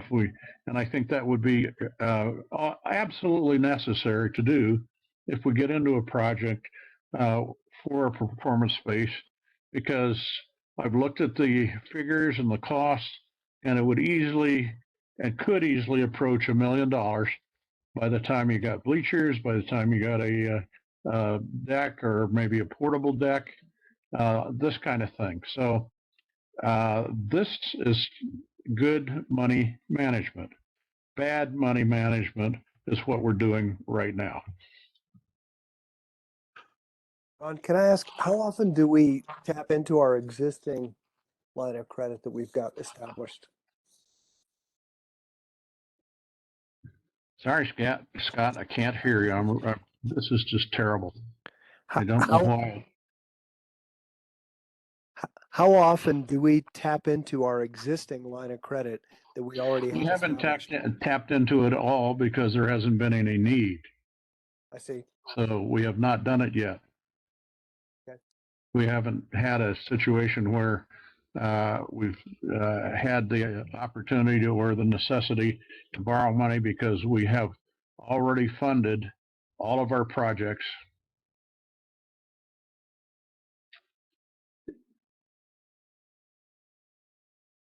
Great, thank you, Ron.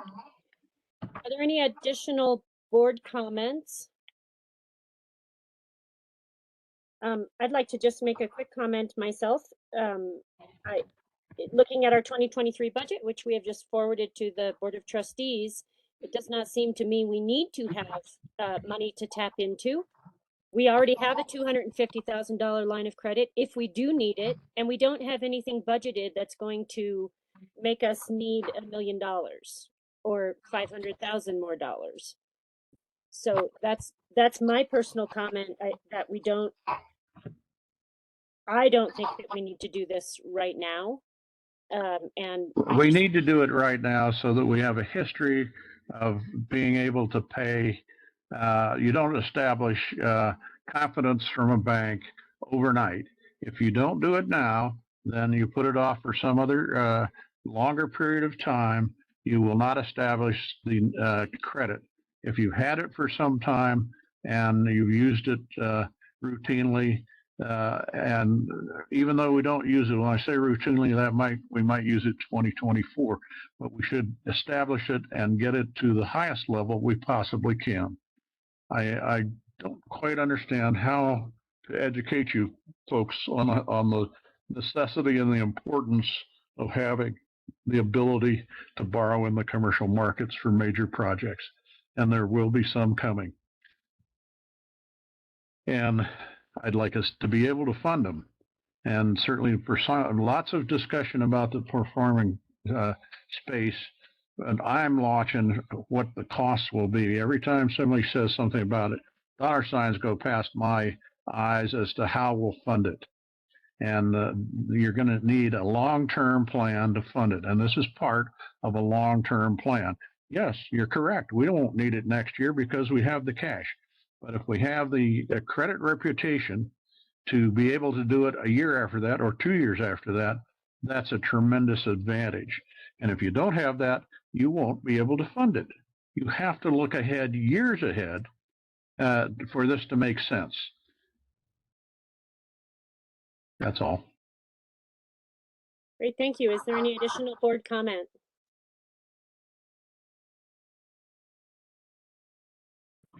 If somebody wants and has questions and wants to talk to me privately, I'd be more than happy to do that with anyone that has any further questions.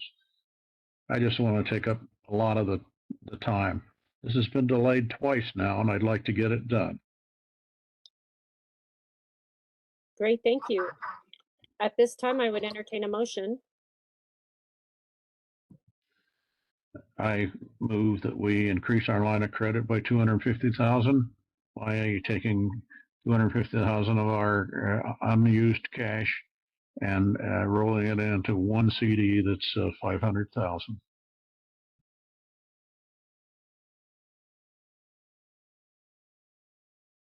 Do I hear a second? This is Tanya. I'll second that. Great, thanks. Kate, will you take the roll?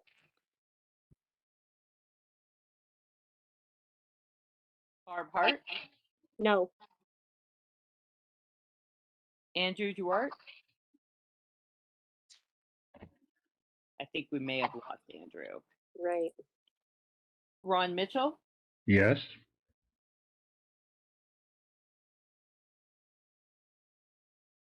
Steve Roundtree, Yes.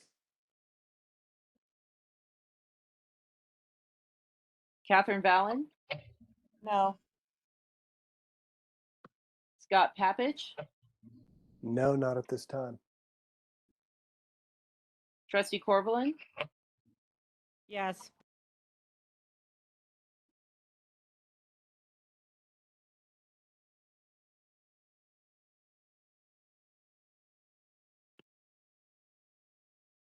so you have a tie. Correct. You have 3 yeas and 3 nays. So where do we go from there? I'm not quite sure. Miranda? Miranda? I don't believe your bylaws list someone as a tiebreaker, so it's a matter of whether there's a desire to do continued discussion, to try and sway people, to take the conversation offline so you can keep talking.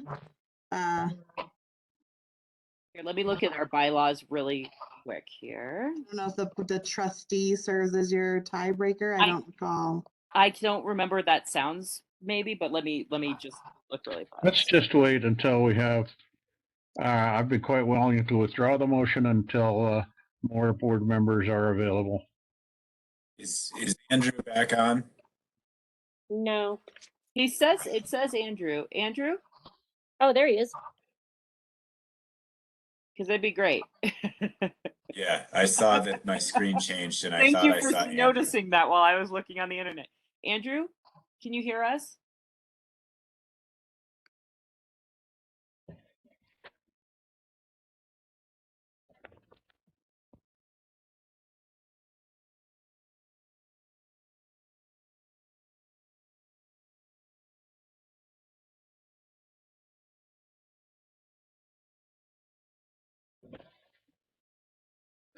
Nope, we lost him again.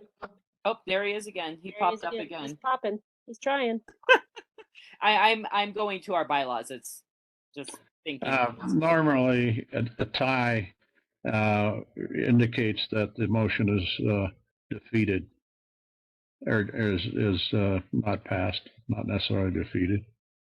If you withdraw it, can you bring it back next month when there are more board members?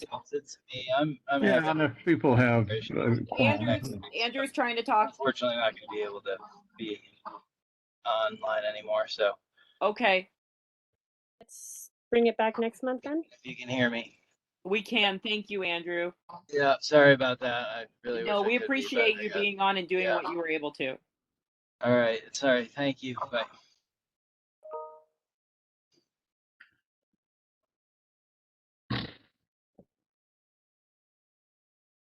Great, thank you. So, do you want to withdraw it, Ron, or does that?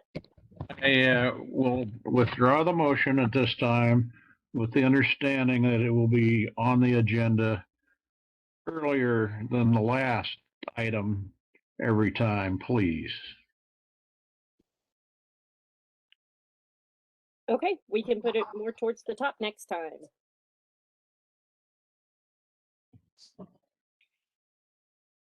Great, that brings us to our final action item this evening, which is the proposed increase in board members and alternate.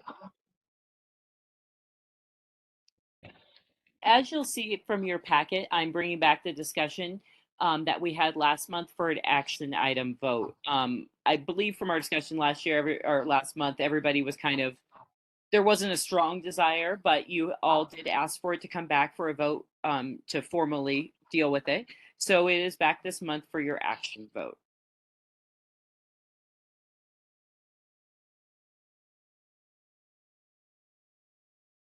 Okay, great, thanks, Kate. Are there any questions from board members on this or anyone that wants to speak about this item? I think just to pop in there real quick, the previous action item that just happened is a very good reason why it would be amazing to have an alternate board member.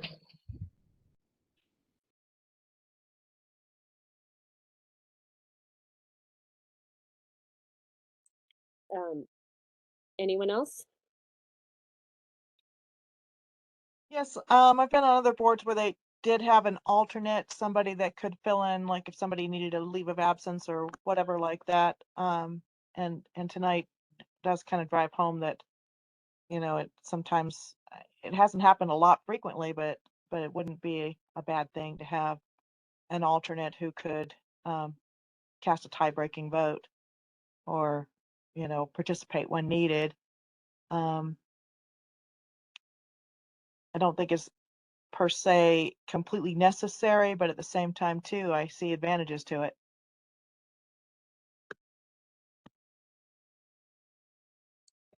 Great, thanks, Catherine. I think one of the things that would be an advantage as well, if for any reason Trustee Corvalin could not be with us, is to have a person that steps in from the Board of Trustees in the place, because as we saw last year, we had our DDA liaison that didn't show up for, I believe, 9 out of 12 meetings. And we lost so much time trying to get information back and forth to the Board of Trustees. It would be amazing to have always make sure that we have someone on here. Now, I'm going to assume Tanya's going to be here on every meeting, but if that isn't Well, going to I'm happen, gonna jump in and say that right now, you might, I mean, this will have to wait until we have the new election. The, right. because there is like very little bandwidth on any of the trustees right now to do anything extra. Okay. Because there's like 3 trustees right now. Okay. So I would, if you want that as the desire, I would wait until, well, I mean, that's just next month, so. So we wouldn't bring it, we would bring it to the Board of Trustees because of course they would have to approve it anyways. Yeah, but I'm just saying, wait until after the election, because right now there's only like 3 of us. Okay. That makes sense. Then what do we do with that then, Kate? Are there any other comments or questions? But what about having a, somebody like, Roz or somebody else who wanted to be on, or David Seid, somebody who had initially wanted to be on this board and didn't make the cut, having them reapply it. I mean, like it seems to make sense also to have somebody who wants to be present and has time and isn't volunteering it in a ton of other things already. To get, I mean, that's just what I'm thinking. I think that trying to identify who should be the alternate or who should be the additional members should come after we decide if we want to actually do that. But my question is, right now we have a quorum, and the quorum is how many people with 9 members? 5. 5. So if we increase then to 11, our quorum would also go up to 6, wouldn't it? Yes, and Okay. unless we had an alternate. An alternate would just be a person that would be available. For instance, Jeff Green is an alternate on the Gilpin County Planning Commission board, and he sits in on the meetings, but he doesn't have a vote unless they don't have a quorum. Okay. So it's basically somebody that's interested in the process and has a vote, which does have to be added through the Board of Trustees. But they don't actually, unless they're needed, they don't actually vote on anything. So I think that's an alternate instead of, it's an alternate instead of another member. I would favor having another member because I think you need full-time interest in what we're doing. And if you have an alternate, they might not show up, they might not be appraised of the things. And I think the having a lack of knowledge and a lack of participation by an alternate would be a bad thing. I think if we need more board members, we need more board members, not somebody who's just going to walk in and break a tie. That's not good public policy. Okay, great, thank you. And I think they sit in on every meeting, but they don't have an opportunity to vote unless requested. So that would be a question for Kate or Miranda on how that would even look. And if we don't have the idea to bring it forward to the Board of Trustees right now because of the election and everything else happening, then maybe we should table this for another meeting. I would suggest that we push this back maybe a couple of months to allow the election to take place later this month and allow new BOT members to settle into place. Yeah, and I also am going to say, and I can't speak for the new BOT members, that now you're saying they're not just alternates, they're sitting in at every meeting. Well, I mean, these meetings go 3-4 hours and they already have to join other boards as part of their responsibilities. That's why I'm on this board. And I just don't, I think you're better off finding a person from the general public who has more time and, but you never know. I mean, there might be somebody who has nothing but time who could be an alternate, but you could send emails out. It's worth a try. I just feel like, and I kind of agree with Ron, because if you're not voting, it's a little bit weird to have to come to every meeting and not even really have a voice, in my opinion. Yeah.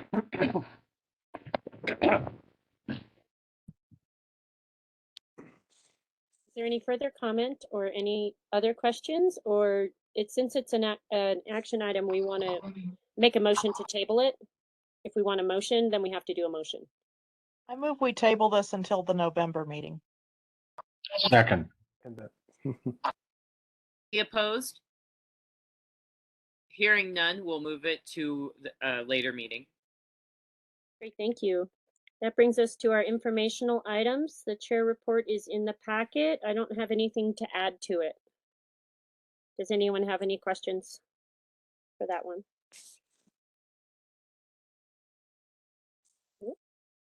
Hearing none, let's have the treasurer's report.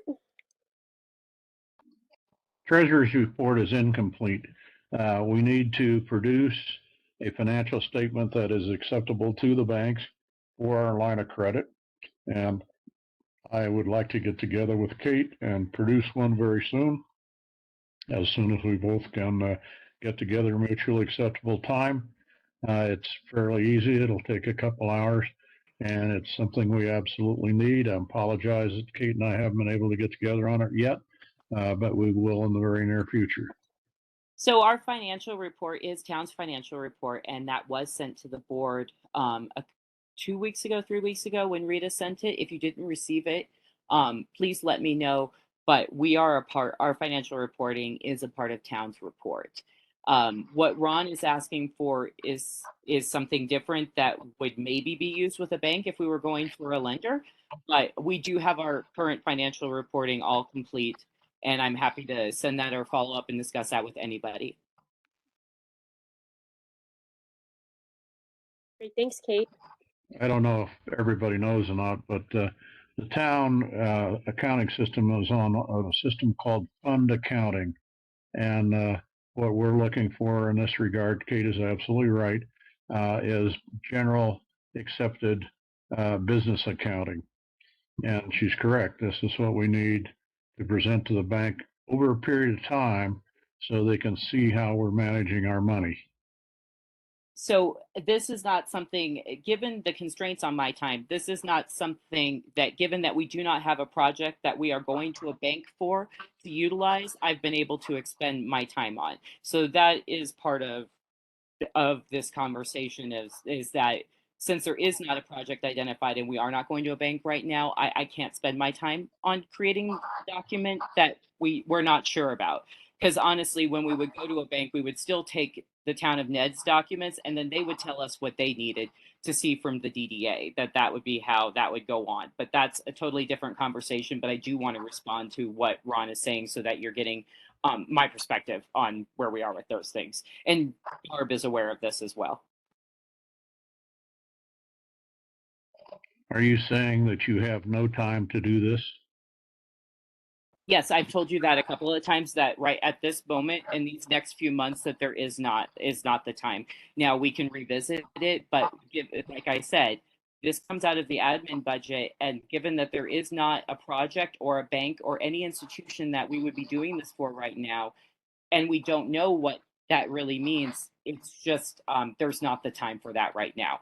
And I'm happy to do whatever when we start working with lenders or when we have The problem is you more need idea, to but this is establish right the now simple. it's very big, and I don't have 3 or 4 hours to do that in the admin time I because we will can't attempt attribute to it do it to a myself with project. the figures that you provide me. And because this is another item that needs to be done consistently well in advance of borrowing or seeking any commercial assistance from a bank. So I will try to work on it with the figures that you've produced. I may need to ask you a couple of things. Might take 15 minutes. So I hope you'll give me the time to do that. Of course, Ron. Of course. I just want us all to spend our time on the right thing. I don't want you to spend too much time on it either, since we don't have anything yet, nor a lender. There's a lot of unknowns still. I'm not trying to push back. This is all with all due respect. It's more just with the constraints of the position and everything else that we have discussed before. I can't stress enough that you have to establish your reputation and your line of credit well before you need it, because you won't get it if you try to do it at the time you need it. That it's often said in financial circles, if you go to a bank when you need money, they won't lend it to you. And that's kind of a saying that is true in a lot of respects. You have to have a substantial amount of background information to back up your requests for funds. And if you don't have it, you won't get it. Thank you. There was the new person on this team. My question is, do we normally have a treasurer's report that is not necessarily a package that we would submit to a bank for loans? At this point, we've been taking all that has been required by the town. I haven't produced that for the treasury report, but I intend to do it. Okay. Thank you. Great, thank you. That wraps up the treasurer's report. And next we have the executive director report.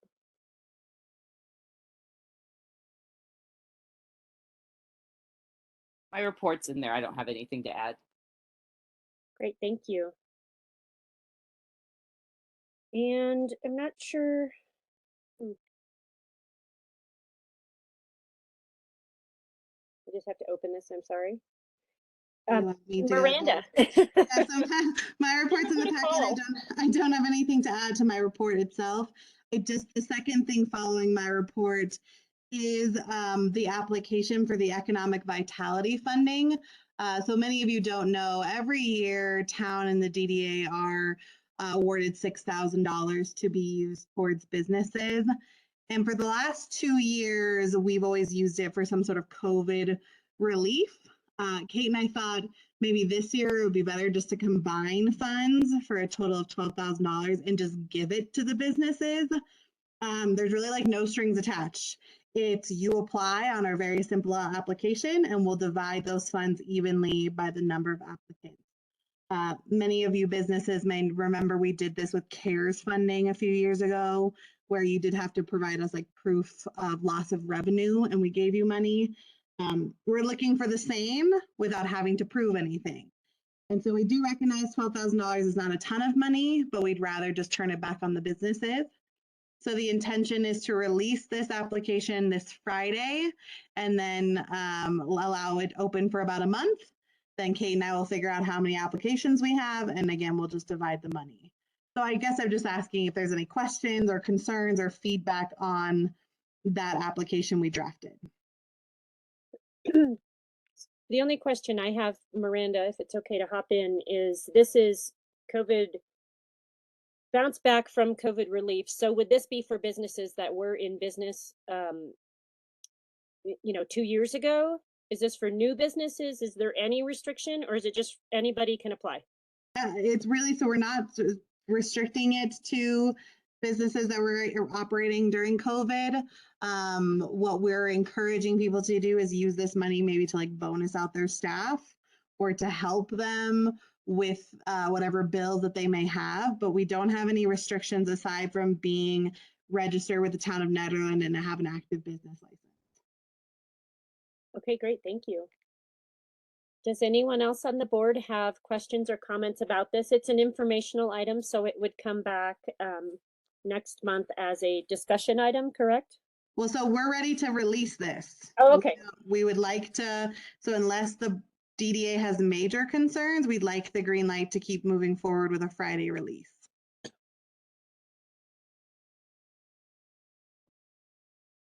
Okay. Does anyone else have any? Are you asking for informational items? We would have to move this from an informational item to an action item? If you want, I mean, the Board of Trustees did approve this, and so we also did it to them in an informational format. The contract was already signed with the Board of Trustees. I think we just wanted to make sure that you all were aware. If you feel like this is something you need to vote on, though, then yes, it would need to be moved to an action item. Otherwise, it's a nod. It's just a nod. Otherwise, yeah, it's happening. We're doing it. Okay. Is anyone against this happening? I guess is the question. I'm not against it. I think it's great. No, and thank you, because those of us who've been in business and struggling through this, it'd be so nice to be able to offer bonuses to staff and things like that to, thank people who've been willing to still come out of their home and show up to work for us. Great, thank you. It sounds like no one is saying no. Are you?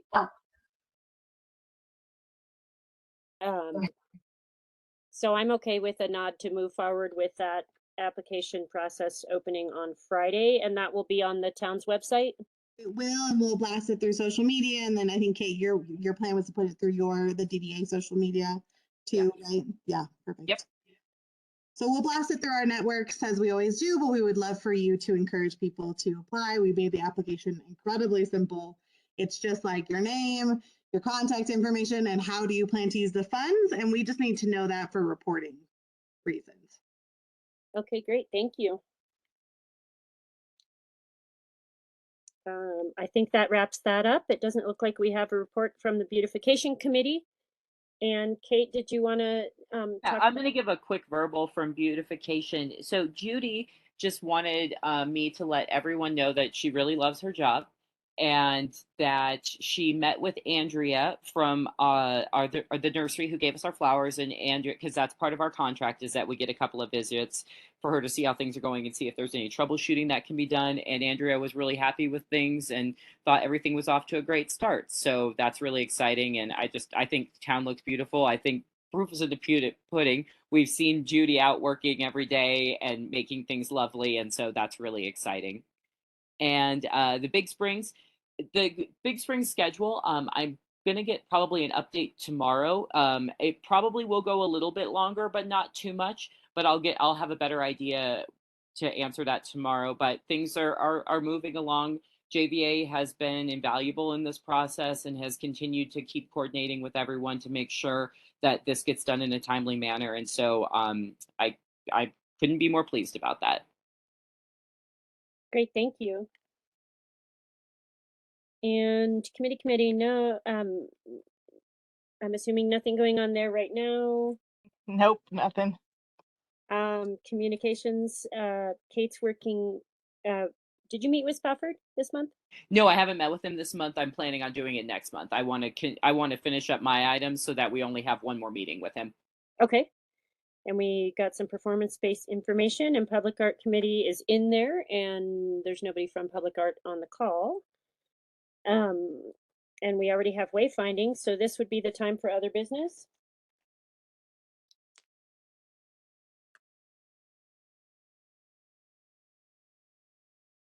If there is no other business, I would ask for a motion to adjourn. I move we adjourn. Second. Thank you, everyone. Good night. Thank you all. Good night. Thanks.